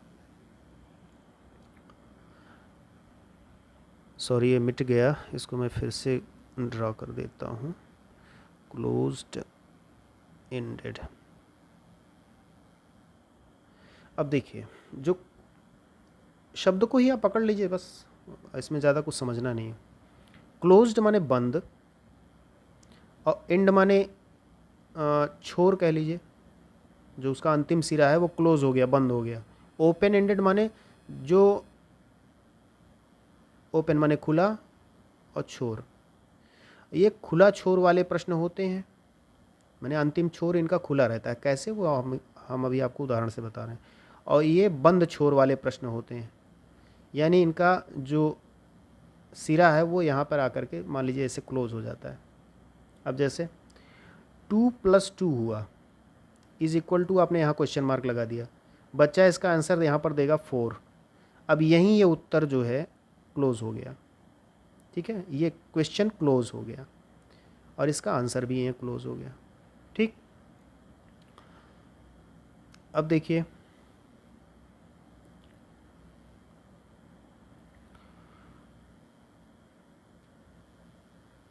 ओपन एंडेड क्या है? सीधी बात, मुक्त छोर वाला प्रश्न या खुले छोर वाला प्रश्न। ये कैसे होगा? जैसे हम कहें कि वर्तमान राजनीतिक व्यवस्था में सुधार के लिए अपना आप व्यूज़ दीजिए, अपना अपना दृष्टिकोण आप बताइए, कैसे आप करना चाहेंगे, या कोई समस्या इस तरह की हो जिसके कई सारे आंसर्स विभिन्न दिशाओं से होते हुए आएँ। ठीक है, मान लीजिए एक पर्सन है, वो किसी अलग तरह का सुझाव देगा, 4, 5, 10 दे सकता है अपनी बौद्धिक क्षमता के आधार पर, दूसरा इस तरह से, तीसरा इस तरह से, चौथा। ये ओपन एंडेड है। ठीक है, इसके बहुत सारे उत्तर निकल सकते हैं। तो इस तरह से जो मुक्त उत्तर वाले प्रश्न होते हैं वो सृजनात्मकता को बहुत बढ़ावा देते हैं। ठीक है, जैसे मान लीजिए कोई कहानी आपने कही और उसमें बच्चे से कुछ सवाल करने हैं, तो अगर सृजनात्मकता आपको जांचनी है, उसकी कितना सृजनात्मक क्रिएटिव है, तो आप ऐसे पूछिए कि बेटा आप उस कहानी के किसी पर्टिकुलर कैरेक्टर पे होते तो आप क्या करते? मतलब शेर की जगह आप होते तो क्या करते? उस परी की जगह आप होते तो क्या करते? मुक्त उत्तर वाला प्रश्न है। तो इसी तरह से हर बच्चा हर आंसर अपना अपने तरीके से देगा। चलिए आगे बढ़ते हैं। विद्यार्थियों के सीखने में जो रिक्तियां रह जाती हैं उनके निदान के बाद क्या होना चाहिए? ठीक, पहला समुचित उपचारात्मक कार्य, दूसरा सघन अभ्यास कार्य, तीसरा सभी पाठों को व्यवस्थित रूप से दोहराना, और चौथा शिक्षार्थियों और अभिभावकों को उपलब्धि के बारे में बताना। तो देखिए, जो लर्निंग गैप्स रह जाते हैं, जो रिक्तियां रह जाती हैं, इन गैप्स के बाद, गैप्स की पहचान के बाद, जो कि निदान या यहाँ देखिए इंग्लिश टर्म डायग्नोसिस। ठीक है, डायग्नोसिस जब आप डायग्नोस कर लें, डायग्नोस किस पर्पस से किया जाता है? कठिनाइयों या यूँ कह लीजिए कि खूबियों और खामियों दोनों का पता लगाने के लिए। दोनों का पता चलता है इसमें। कभी ये मत समझिएगा केवल कठिनाइयाँ या रिक्तियाँ ही जानी जाती हैं, गैप्स ही जाने जाते हैं। नहीं, कितनी खूबी है ये भी, इसका भी पता चलता है उसमें। तो इसके बाद हम क्या करते हैं? रेमेडी करते हैं। ठीक है, तो आप फर्स्ट ऑप्शन आपका सही होगा, समुचित उपचारात्मक कार्य, रेमेडी की जाती है, यानी रेमेडियल टीचिंग आप करते हैं। ठीक वैसा ही जैसा पैथोलॉजी में मैंने आपको पिछले वीडियो में भी बताया था, पैथोलॉजी में आपका ब्लड टेस्ट होता है, सैंपल जाता है वहाँ आपकी खूबियाँ खामियाँ दोनों पकड़ में आ जाती हैं। तो खामियों पर फिर डॉक्टर जो है वो प्रिस्क्रिप्शंस लिखते हैं, कुछ मेडिसिन आपको देते हैं। ठीक है, तो यही वही कार्य जो मेडिकल के क्षेत्र में एक डॉक्टर करता है या एक पैथोलॉजिस्ट करता है, वो शिक्षा के क्षेत्र में एक टीचर को करना पड़ता है। टूल्स के ज़रिए, उपकरणों के ज़रिए, तमाम इसको जानने के, डायग्नोस करने के उपकरण हैं, कभी उन पर चर्चा होगी। उनके ज़रिए उन कठिनाइयों का पता लगा लेता है या खूबियों का। तो खूबियाँ तो छोड़ दी जाती हैं, कठिनाइयों पर फिर काम किया जाता है, उस पर रेमेडी की जाती है। तो सघन अभ्यास कार्य ये नहीं होगा, सभी पाठों को, सब गलत है। आगे चलते हैं। 14th, निम्न में से किस कथन को सीखने के लक्षण के रूप में नहीं माना जा सकता? ठीक है, सीखने का लक्षण कौन सा नहीं है? सीखना एक प्रक्रिया है जो व्यवहार में मध्यस्थता करती।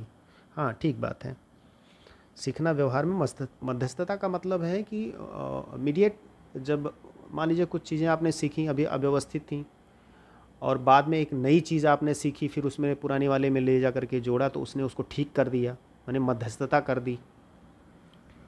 ठीक, तो ये पहला ऑप्शन सही है। दूसरा, सीखना कुछ ऐसी चीज़ है जो कुछ अनुभवों के परिणाम स्वरूप घटित होती है। जी हाँ, बिल्कुल। तीसरा दे रहे हैं व्यवहार का अध्ययन सीखना है।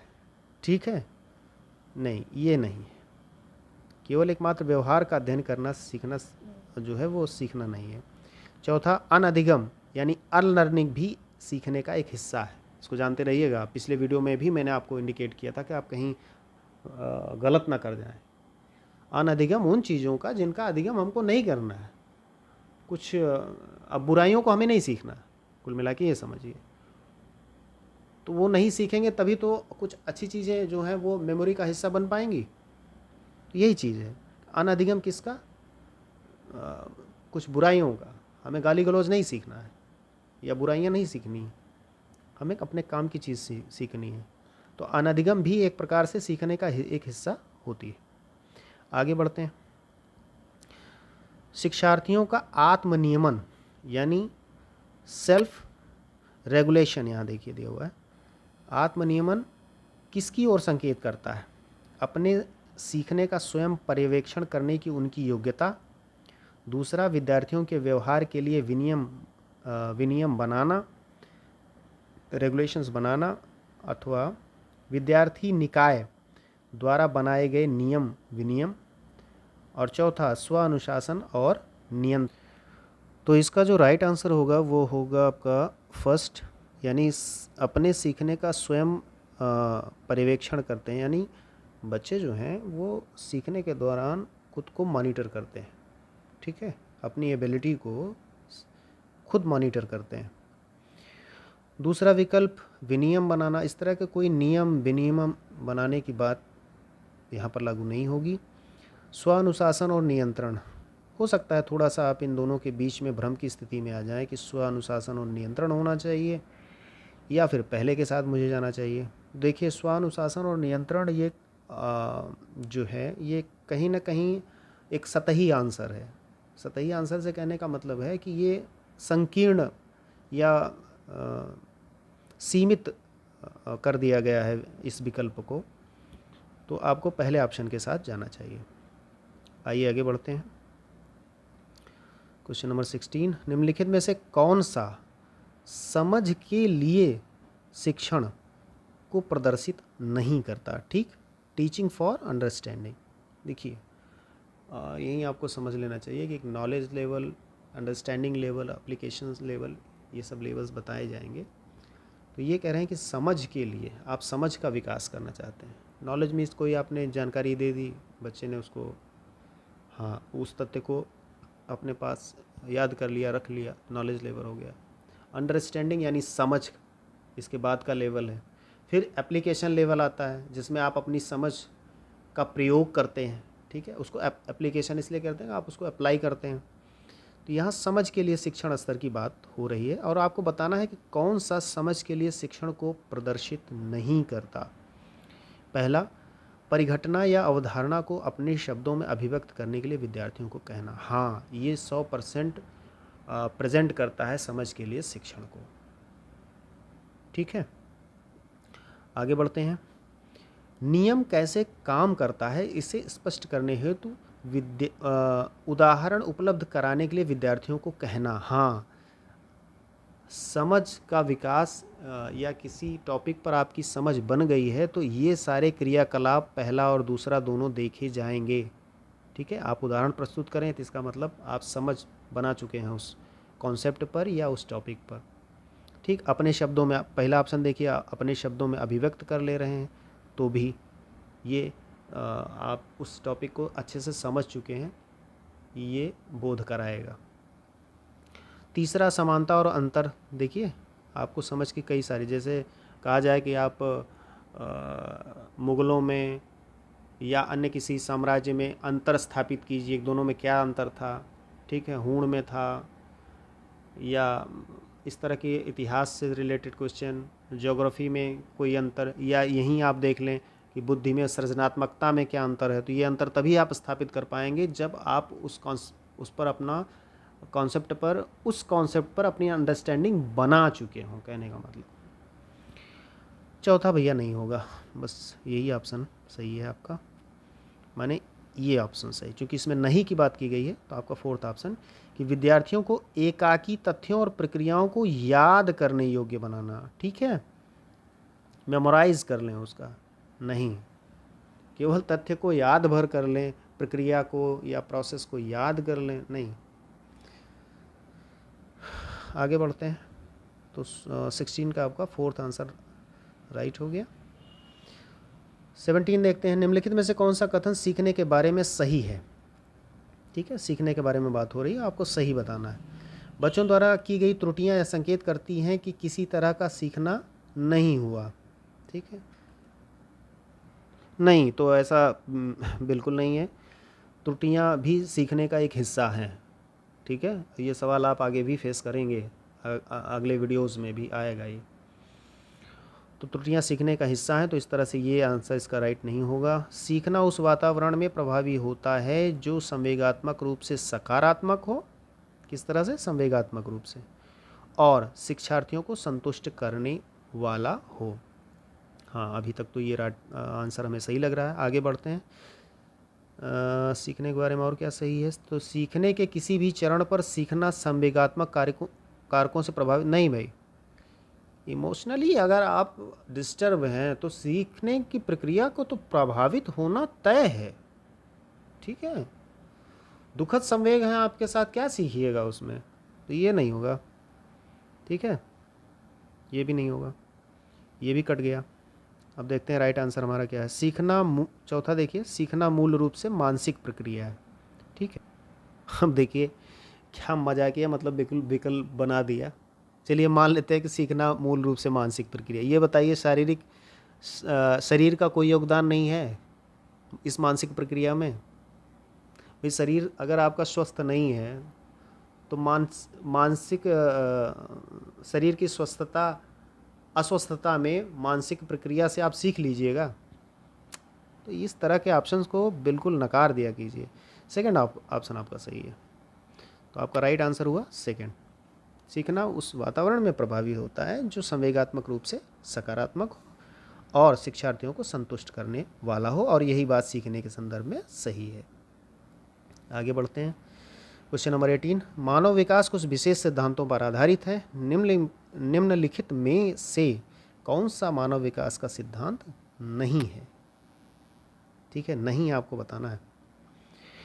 तो निरंतरता का सिद्धांत, हाँ पहले वीडियो में इसकी चर्चा हो चुकी है। सीक्वेंसली चलता है, ये भी आप देख सकते हैं। एक प्रॉपर सीक्वेंस होता है कि पहले और बाद में किन किन चीज़ों का विकास होगा। सामान्य से विशिष्ट की ओर चलता है। ठीक है, प्रतिवर्ती यानी रिवर्सिबल। देखिए, विकास कभी भी रिवर्सिबल नहीं होगा, पलटावी नहीं होगा, पलट नहीं जाएगा। ठीक है, अब आपका जो डेवलपमेंट इस स्टेज में हो गया है उसको पीछे नहीं जाना है, उसको आगे की तरफ बढ़ना है।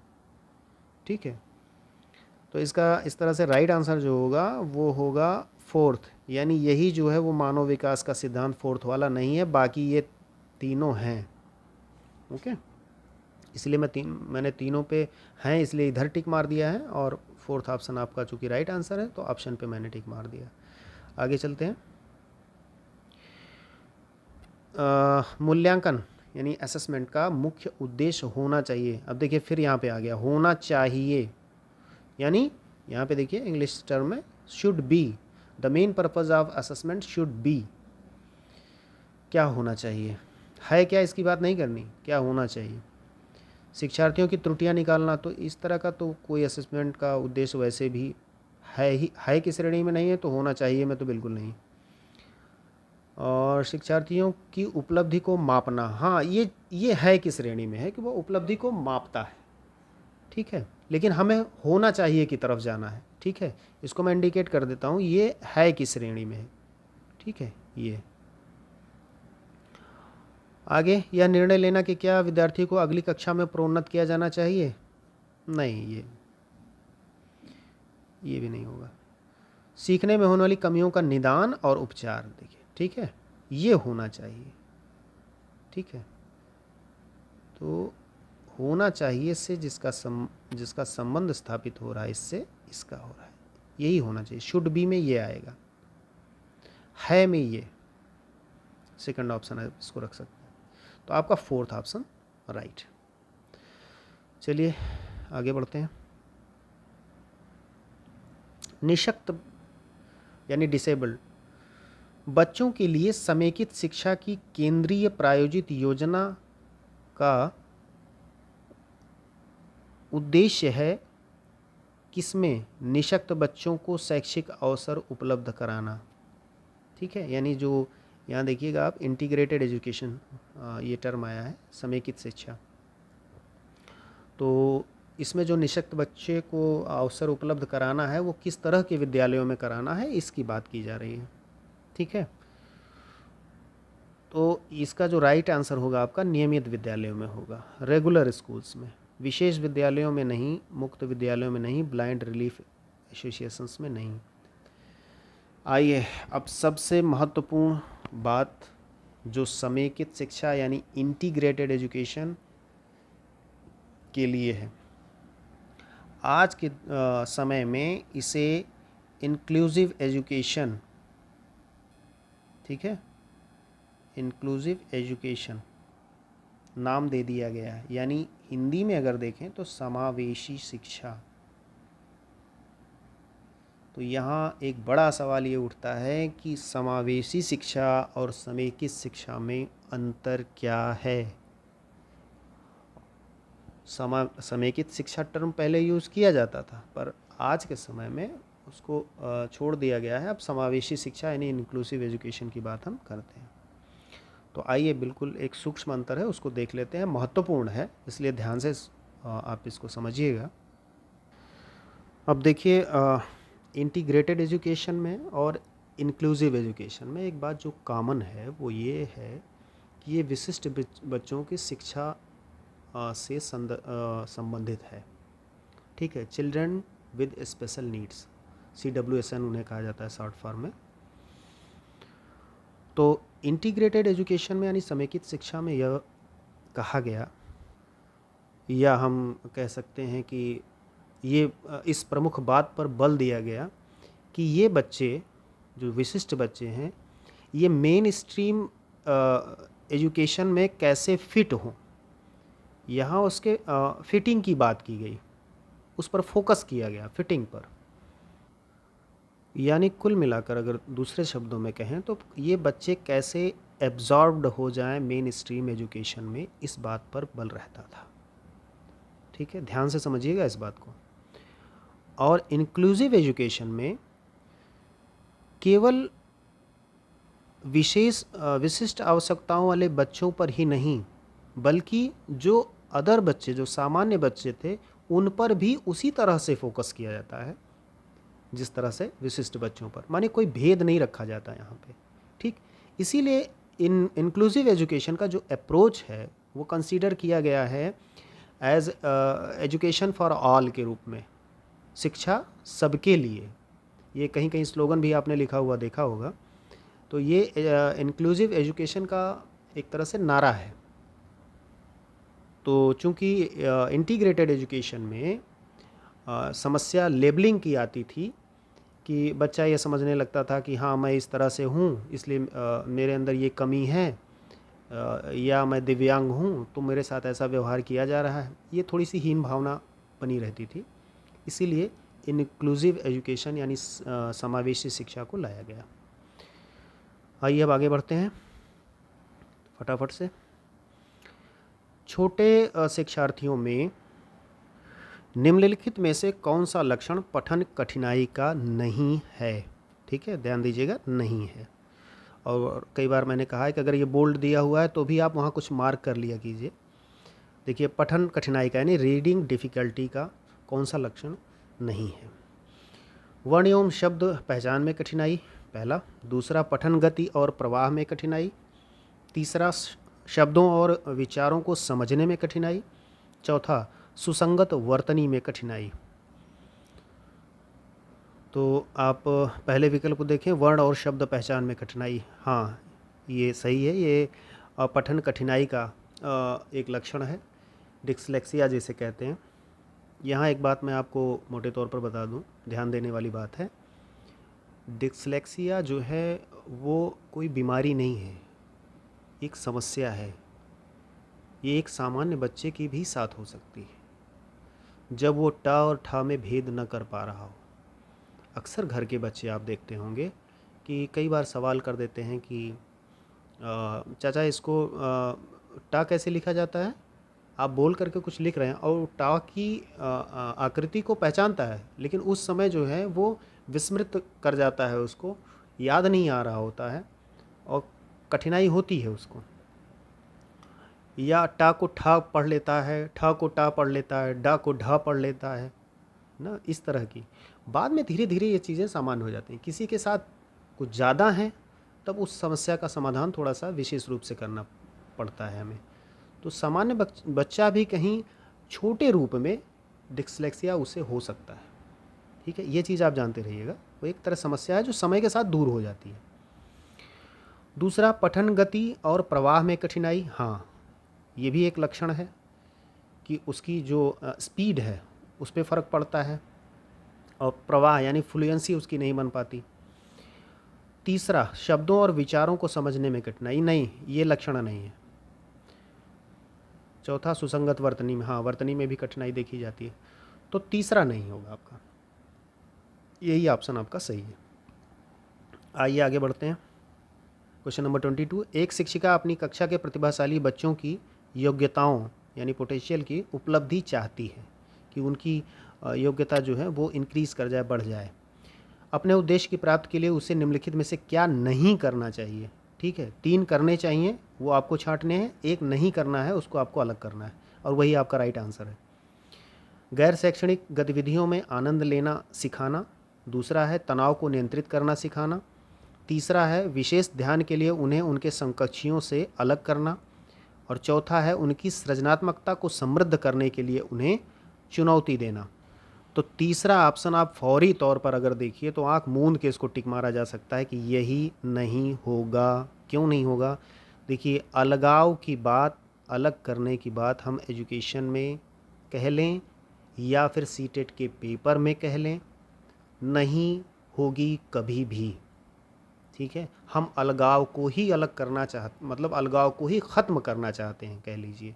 इसीलिए हम एजुकेशन, इंक्लूसिव एजुकेशन के ज़रिए एजुकेशन फॉर ऑल की बात करते हैं, एक तरीके से सीखने की बात करते हैं, ठीक है। हम कोई भेद नहीं चाहते हैं, अलगाव नहीं चाहते हैं। तो ये देखने पर ही आप इसको तुरंत टिक कर दिया कीजिएगा अगर ऐसे सवाल आएँ तो। बाकी सारे ऑप्शन आपके सही हैं। अब प्रतिभाशाली बच्चों की आप योग्यताओं की उपलब्धि चाहती हैं एक शिक्षिका के रूप में, तो आपको गैर शैक्षणिक गतिविधियों में भाग लेना, आनंद लेना सिखाना चाहिए, ठीक है। कई सारी डिबेट्स आप करवा सकते हैं, कल्चरल एक्टिविटीज़ हो सकती हैं, सब गैर शैक्षणिक गतिविधियाँ हैं। तनाव को नियंत्रण करना सिखाना चाहिए, ठीक है, प्रतिभाशाली बच्चे को, क्योंकि वो सीखने के प्रति बीच बीच में तनावग्रस्त हो सकता है। जो बच्चा गिफ्टेड है उसके परिप्रेक्ष्य में बात की जा रही है। और चौथा, उनकी सृजनात्मकता को समृद्ध करने के लिए उन्हें चुनौती देना। चुनौती देने का मतलब आप समझ रहे हैं? ऐसे टास्क देना जो उनके लिए चैलेंजिंग हो, क्योंकि प्रतिभाशाली बच्चे चैलेंजिंग वर्क में इंटरेस्ट रखते हैं। कई बार क्या हो जाता है कि क्लासरूम्स में जब आप कोई सामान्य बात बताने लगें, जैसे मान लीजिए मैं ही इस सेशन को कर रहा हूँ, तो कुछ चीज़ें मैं ऐसी बताता हूँ जो मैं ये समझ करके बता रहा हूँ कि चलो अब यहाँ से मैं ऑडियंस को देख नहीं पा रहा हूँ कि कौन कैसी है, किस किस औसत से कहाँ से बताना शुरू करें और कहाँ तक लेकर के जाएं, ठीक है। टॉप टू बॉटम या एडवांस लेवल क्या रखें हम। तो मैं सबकी दृष्टि से अपनी बात कह रहा हूँ, लेकिन कोई व्यक्ति जो कुछ जानता होगा वो ये भी कह सकता है कि हाँ ये चीज़ तो मुझे पता थी, इसमें ऐसा नया क्या है, ठीक है। तो ये कहीं ना कहीं जो जानता रहता है प्रतिभाशाली बच्चा, उसके लिए थोड़ा सा बोरिंग हो जाता है वो क्लास जब जनरल चलने लगती है। तो कुछ उसको चुनौती भरे कार्य मिलने चाहिए, कोई टफ टास्क उसको मिलना चाहिए, ठीक। आगे बढ़ते हैं। निम्नलिखित में से कौन सी विशेषता आंतरिक रूप से अभिप्रेरित बच्चे के लिए सही नहीं है? ये सही नहीं वाले कई सवाल आ रहे हैं बार बार।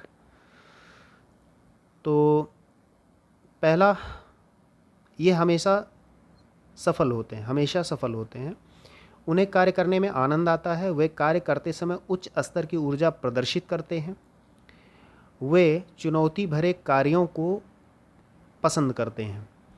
देखिए, पहला ही आंख मूंद करके मारिए, बिल्कुल एकदम सोचने की ज़रूरत नहीं, ये हमेशा सफल होते हैं, ठीक है। बच्चा आंतरिक रूप से अभिप्रेरित है, ठीक है। मोटिवेशन मैंने पिछले वीडियो में डिस्कस किया कि जो मोटिवेटेड लर्नर होगा या तो इंटरनल या तो एक्सटर्नल, आंतरिक रूप से अभिप्रेरित है या बाह्य रूप से।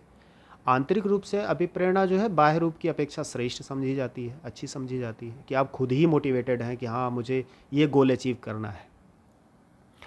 तो उसके परिप्रेक्ष्य में ये नहीं कहा जा सकता कि ये हमेशा सफल होंगे, हमेशा सदैव, ये बातें नहीं कही जा सकती।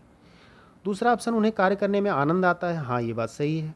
वे कार्य करते समय उच्च स्तर की ऊर्जा, एनर्जी प्रदर्शित करते हैं। सही है।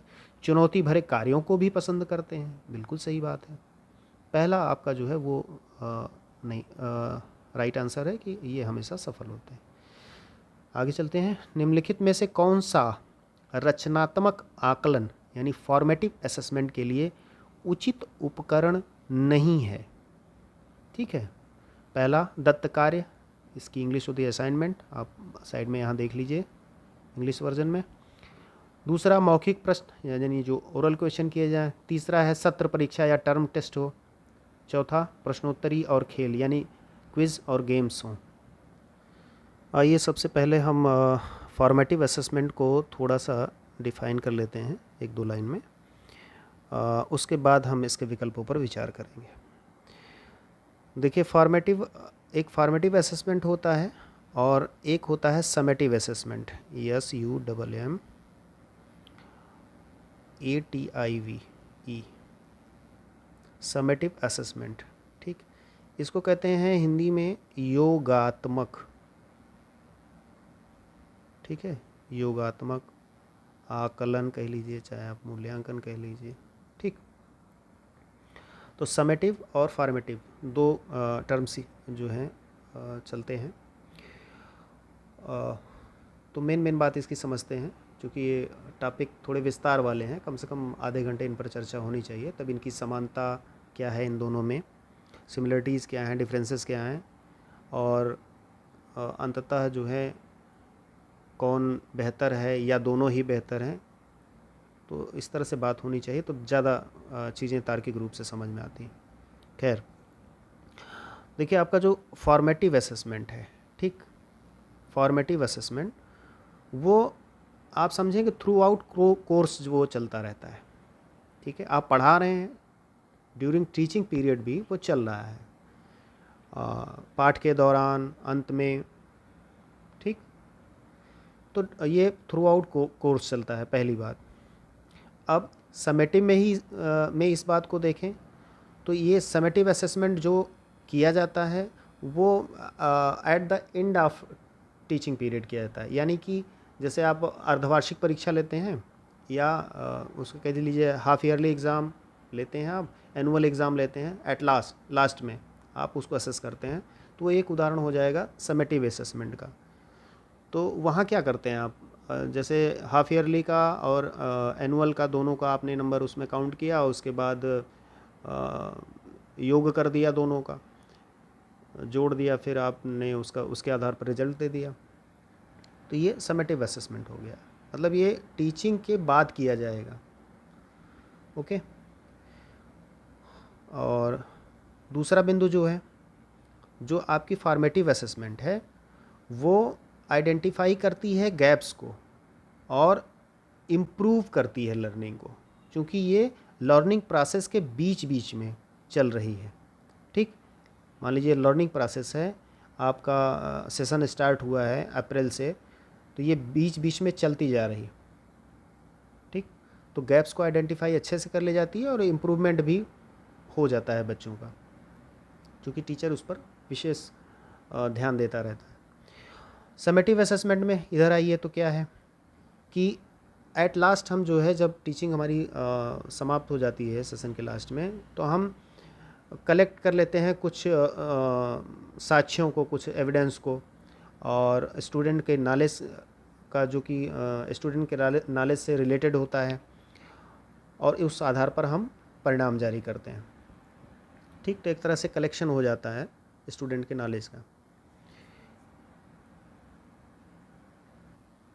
अब फॉर्मेटिव असेसमेंट के संदर्भ में देखा जाए तो अच्छी बात क्या है कि यहाँ हम जो स्टूडेंट्स की कुछ स्पेसिफिक नीड्स होती हैं जो उस समय पता चल जाती हैं, मानिए खूबियों और खामियों को, उसको अच्छे से हम दूर कर ले जाते हैं। समेटिव में ये चीज़ नहीं हो पाती। फॉर्मेटिव असेसमेंट के टर्म्स में रचनात्मक आकलन के संदर्भ में एक सीसीई का उल्लेख आएगा, आगे चल करके हम उसकी चर्चा करेंगे। यानी सतत और व्यापक मूल्यांकन जिसे कहते हैं, कंटिन्यूअस एंड कॉम्प्रिहेंसिव इवैल्यूएशन। तो इस तरह से समेटिव पर थोड़ी सी तरजीह दी जाती है फॉर्मेटिव को, बट दोनों का मिला जुला असर रहता है। दोनों के ही अपने अपने कुछ प्रॉज और कॉन्स हैं, तो इनके हिसाब इन पर जब कभी हम आएंगे विस्तार से तो वहाँ देखा जाएगा। फ़िलहाल इसलिए थोड़ी सी जानकारी के लिए मैंने आपको ये संकेत कर दिया यहाँ पर। आइए अपने क्वेश्चन पर वापस चलते हैं। तो कौन सा उचित उपकरण नहीं है फॉर्मेटिव के असेसमेंट का, फॉर्मेटिव असेसमेंट का कौन सा उचित उपकरण नहीं है? तो आपका पहला है दत्त कार्य असाइनमेंट है, मौखिक प्रश्न है, सत्र परीक्षा, टर्म टेस्ट नहीं है। ठीक है, इस तरह के का कोई टर्म टेस्ट आयोजित कराया जाए, टेस्ट जैसी कोई बात नहीं होती। प्रश्नोत्तरी खेल हैं, इनके ज़रिए हम रचनात्मक आकलन करते हैं। अब आइए आगे बढ़ते हैं। शिक्षार्थियों को किसके लिए प्रोत्साहित नहीं करना चाहिए? ठीक, क्वेश्चन नंबर 25 है। पहला, यहाँ देखिए नहीं पर मैं कर देता हूँ बोल्ड इसको। कक्षा के अंदर और बाहर अधिक से अधिक प्रश्न पूछने के लिए प्रोत्साहित नहीं करना चाहिए। नहीं भैया, ये तो करना चाहिए, इधर मैं टिक कर दे रहा हूँ, हाँ ये होना चाहिए। समूह कार्य में दूसरे शिक्षार्थियों के साथ सक्रिय रूप से अंतःक्रिया, देखिए अंतःक्रिया तो अंतःक्रिया, बातचीत, इन सब के सारे विकल्प हमेशा आप ध्यान में रखा कीजिए, खुले रहा कीजिए कि जहाँ आए बस वो मान लीजिए तो वो तो होगा ही, बाकी कोई हो तो उस पर विचार कर लीजिए, लेकिन उसका होना तय है। तो और सक्रिय अंतःक्रिया करेंगे तो और अच्छी बात है। अधिक से अधिक पाठ्य सामग्री, पाठ्य सहगामी क्रियाओं, देखिए पाठ्य सामग्री मैंने पढ़ दिया। अधिक से अधिक पाठ्य सहगामी क्रियाओं में हिस्सा लेने के लिए प्रोत्साहित नहीं करना चाहिए। नहीं भैया, करना चाहिए। देखिए कभी कभी जवान जो काफ़ी देर से चल रहे हैं तो थोड़ा सा कहीं कहीं अब थकान लग रही है। खैर, फोर्थ ऑप्शन है शिक्षक जो पूछ सकते हैं उन सभी प्रश्नों के उत्तर याद करने। नहीं, याद करने जैसी चीज़ कभी भी, चाहे शिक्षा के क्षेत्र में हो या सीटेट के क्षेत्र में, मेरा सीधा से ये कहना है कि आप आँख मूंद के टिक मारिए भैया यही नहीं होगा। ठीक है, तो आपका 25 का जो राइट आंसर होगा, कौन सा नहीं होगा, तो ये फोर्थ ऑप्शन आपका है। चलिए आगे बढ़ते हैं। 26, इरफान खिलौनों को तोड़ता है और उसके पुर्जों को देखने के लिए उन्हें अलग अलग कर देता है।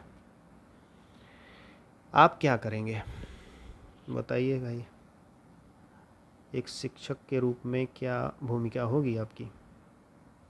ठीक, इरफान को, पहला ऑप्शन है इरफान को खिलौनों से कभी भी नहीं खेलने देंगे। भैया इतनी बड़ी जाति क्यों करेंगे? इससे कौन सी समस्या का समाधान? आपको समस्या का समाधान निकालना है ना, और ये समाधान नहीं है कि नहीं खेलने देंगे। देखिए कुछ ना जो होती हैं वो हाँ में बदल जाती हैं। ठीक है, इसलिए हमेशा ना ना की रट मत लगाइए कि नहीं खेलने देंगे। ठीक है,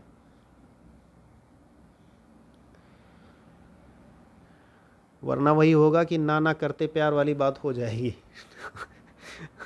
ठीक है, तो आइए टॉपिक पर अपने चलते हैं। इरफान को खिलौनों से कभी नहीं खेलने देंगे, ये हो गया। हमेशा उस पर नज़र रखेंगे। ठीक, थोड़ा हास्य होना चाहिए बीच बीच में, ये खुद के लिए भी ज़रूरी है। उस पर हमेशा नज़र रखेंगे, क्या करिएगा नज़र रख करके। तीसरा, उसके जिज्ञासु स्वभाव को प्रोत्साहित करेंगे और उसकी ऊर्जा को सही दिशा में संचरित करेंगे। ये बढ़िया ऑप्शन है। जिज्ञासु, वो उसके जो क्यूरियोसिटी है उसको बढ़ाइए, प्रोत्साहित करिए और सही दिशा में ले जाइए। ठीक है, हो सकता है ये बच्चा आगे चल कर के कुछ टेक्निकल हैंड जिसे कहते हैं वो हो जाए, अगर वो कल पुर्जों के साथ इतना बढ़िया से खेल रहा है। और उनको अलग अलग कर करके इतना जिज्ञासु है कि देखना चाहता है कि इसमें क्या है, कैसे काम करती है ये, तो उसके तकनीकी क्षेत्र में जाने के चांस अच्छे हो सकते हैं। ये चीज़ आपको वहाँ पॉइंट आउट करनी चाहिए। चौथा, उसे समझाएंगे कि खिलौनों को तोड़ना नहीं चाहिए। ठीक है, तीसरा ऑप्शन हमारा सही हो गया 26 का।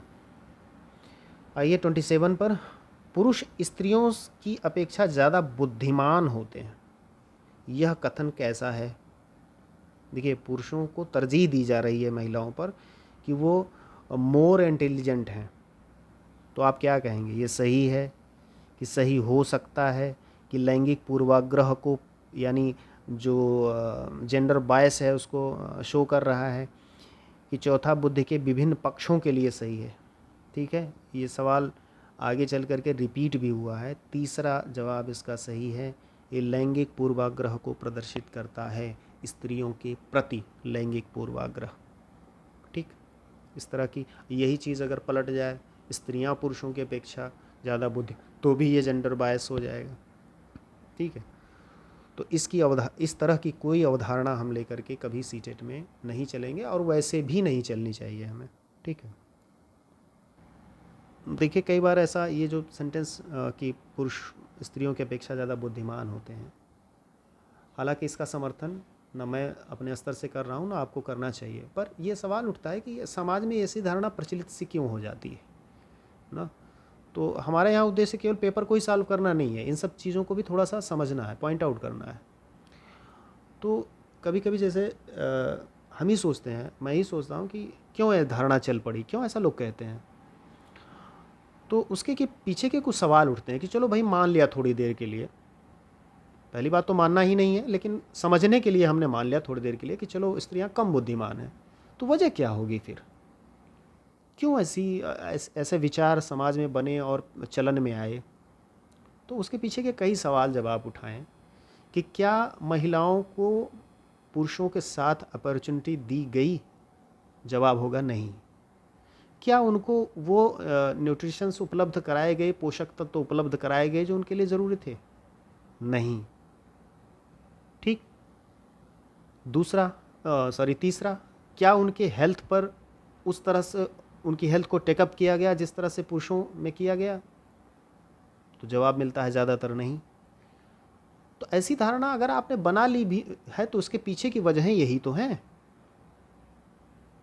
तभी तो आप ऐसा कहते हैं। वो अपॉर्चुनिटी उनको आप दे दें या मिल जाए उनको, तो कहाँ किसी से पीछे हैं वो। तो ये जेंडर बायस है, इसको सपोर्ट करने की बिल्कुल आवश्यकता यहाँ नहीं है। आगे बढ़ते हैं हम। ये एक मुद्दा था, इस वजह से इस पर थोड़ी सी मैंने सोचा बात हो ही जाए, क्योंकि हर चीज़ पढ़ाई ही है, पेपर सॉल्व करना ही सब कुछ नहीं है। आगे बढ़ते हैं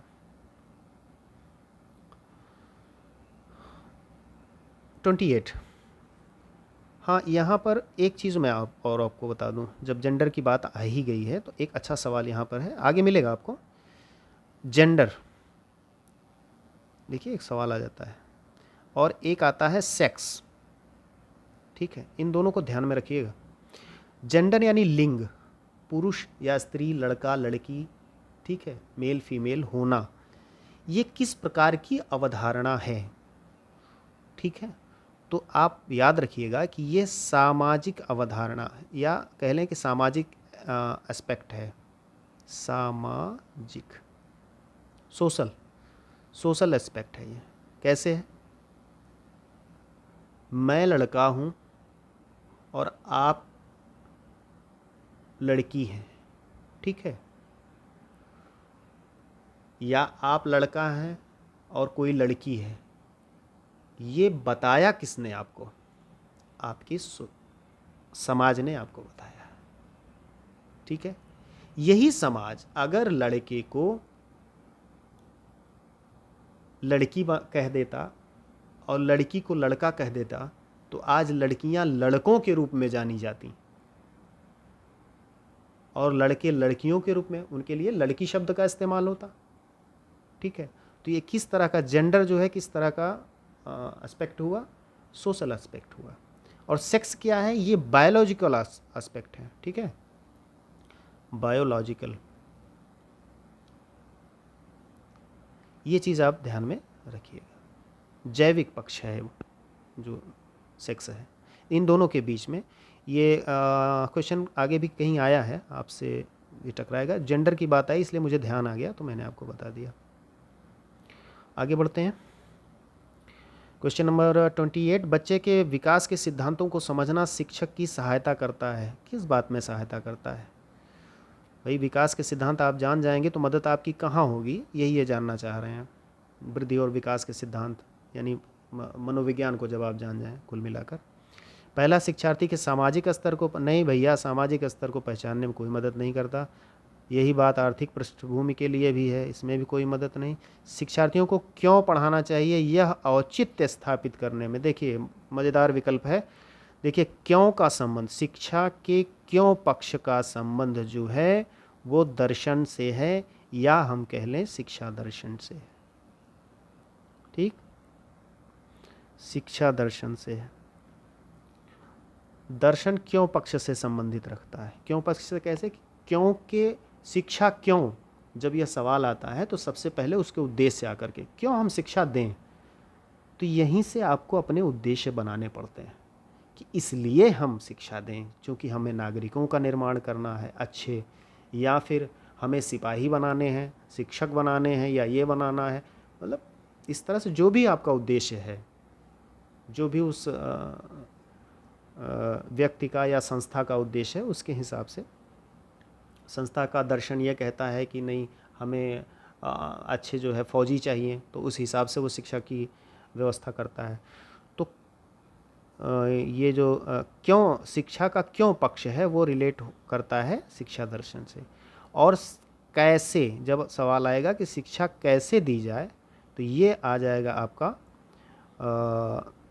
शिक्षा मनोविज्ञान या मनोवैज्ञानिक पक्ष इसको कह सकते हैं आप, और शिक्षा शब्द छोड़ करके शिक्षा मनोवैज्ञानिक पक्ष कह सकते हैं आप। ठीक है, ये मनोवैज्ञानिक पक्ष है इसका। ये क्यों, शिक्षा क्यों, यह दार्शनिक पक्ष है क्योंकि इसमें उद्देश्य आ जाते हैं, और शिक्षा कैसे, क्योंकि इसमें प्रोसेस आ जाता है, प्रक्रिया आ जाती है, तो इसलिए यह मनोवैज्ञानिक पक्ष से जुड़ता है। तो यहाँ आप विकल्प देखें तो ये कह रहा है कि क्यों पढ़ाना चाहिए, यह औचित्य स्थापित करने में। नहीं भैया, ऐसा कोई रोल नहीं है। फोर्थ, शिक्षार्थियों की भिन्न अधिगम शैलियों को प्रभावी रूप में संबोधित करने में। जी बिल्कुल, अधिगम, किस अधिगम शैली से कैसे सीखेगा, जब बच्चे को आप जान जाते हैं तभी तो अपनी जो लर्निंग की स्टाइल है उसको आप उसी तरह से अपनाते हैं। तो ये कौन बताता है, बच्चे की समझ का विकास कौन करता है? विकास के सिद्धांत बताते हैं जो कि मनोविज्ञान के अंतर्गत आते हैं। चलिए आगे बढ़ते हैं। क्रिस्टीना अपने कक्षा को क्षेत्र भ्रमण पर ले जाती है और वापस आने पर अपने विद्यार्थियों के साथ भ्रमण पर चर्चा कर रही है। ठीक है, एक शिक्षिका है जिसका नाम क्रिस्टीना है, वो फील्ड ट्रिप पर गई है बच्चों को घुमाने के लिए, और वापस आकर के चर्चा कर रही। तो ये जो चर्चा है, ये सवाल कर रहे हैं कि यह किसकी ओर संकेत करता है। ठीक है, इंडिकेट करता है। सीखने का आकलन, इंग्लिश देखिए, इसका इंग्लिश आपको देखना पड़ेगा। ठीक है, हिंदी में आप थोड़ा सा उलझेंगे। असेसमेंट ऑफ लर्निंग पहला, दूसरा है सीखने के लिए आकलन यानी असेसमेंट फॉर लर्निंग। देखिए ऑफ आया है, फॉर आया है। आकलन के लिए सीखना, लर्निंग फॉर असेसमेंट, इसमें उल्टा कर दिया गया इसी ऑप्शन को। आकलन का सीखना, इसमें दूसरे वाले ऑप्शन को तो ये तोड़ मरोड़ करके ये पेश कर रहे हैं। ठीक, आइए दो टर्म है बेसिकली आपके, असेसमेंट ऑफ लर्निंग और असेसमेंट फॉर लर्निंग, इन्हीं को हम समझ लेते हैं।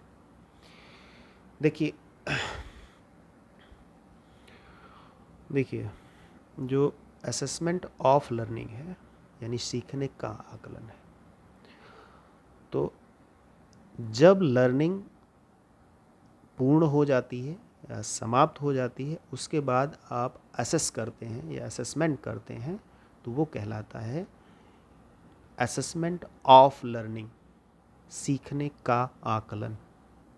और जब सीखने के दौरान यानी जब प्रक्रिया चल रही होती है, यानी अभी वो समाप्त नहीं हुई है, ऑनगोइंग है, प्रोसेस में है, उस समय का किया गया जो असेसमेंट है वो कहलाता है असेसमेंट फॉर लर्निंग, यानी सीखने के लिए आकलन। ठीक, तो असेसमेंट ऑफ लर्निंग में प्रक्रिया सीखने की समाप्त होने के बाद या अंत में कह लीजिए, प्रक्रिया के अंत में आप असेसमेंट करते हैं तो असेसमेंट ऑफ लर्निंग, और प्रक्रिया के लर्निंग प्रोसेस के दौरान अगर आप असेसमेंट करते हैं तो असेसमेंट फॉर लर्निंग हो जाता है। तो चूंकि क्रिस्टीना यहाँ पर क्षेत्र भ्रमण या फील्ड ट्रिप से वापस आ चुकी है तब चर्चा कर रही है, इसके लिए इसका पहला ऑप्शन सही हो जाएगा, सीखने का आकलन। अब यहीं से मैं आपको थोड़ा सा पीछे भी जोड़ देता हूँ। देखिए, समेटिव असेसमेंट में आप क्या करते हैं, असेसमेंट ऑफ लर्निंग करते हैं। ये चीज़ बड़े काम की है, यहाँ आप इसको भूलिएगा नहीं, समेटिव। और असेसमेंट फॉर लर्निंग यानी सेकंड वाला विकल्प जो है वो क्या हो जाता है आपका, फॉर्मेटिव असेसमेंट। ठीक है, रचनात्मक आकलन। ये योगात्मक हो गया ये, और ये रचनात्मक हो गया। इनको भी आप कोरिलेट करके कहीं नोट कर लीजिएगा।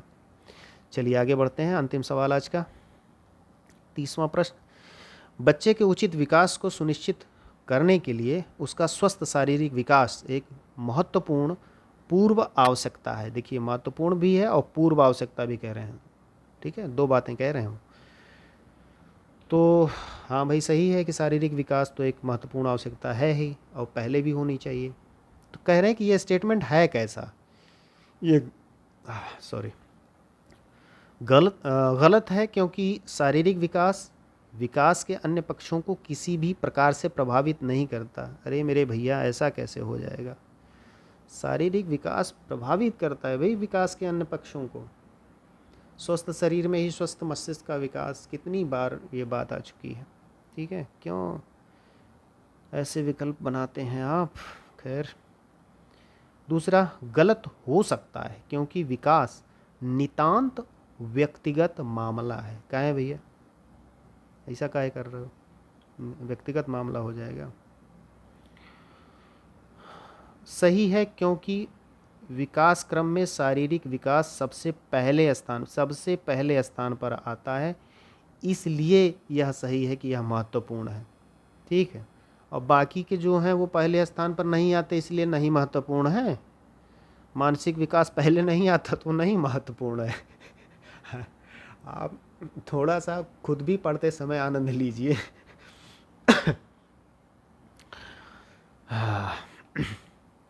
सबसे पहले स्थान पर आता है, ऐसे विकल्प बना देते हैं मज़ेदार। ठीक है, तो ये नहीं होगा भैया।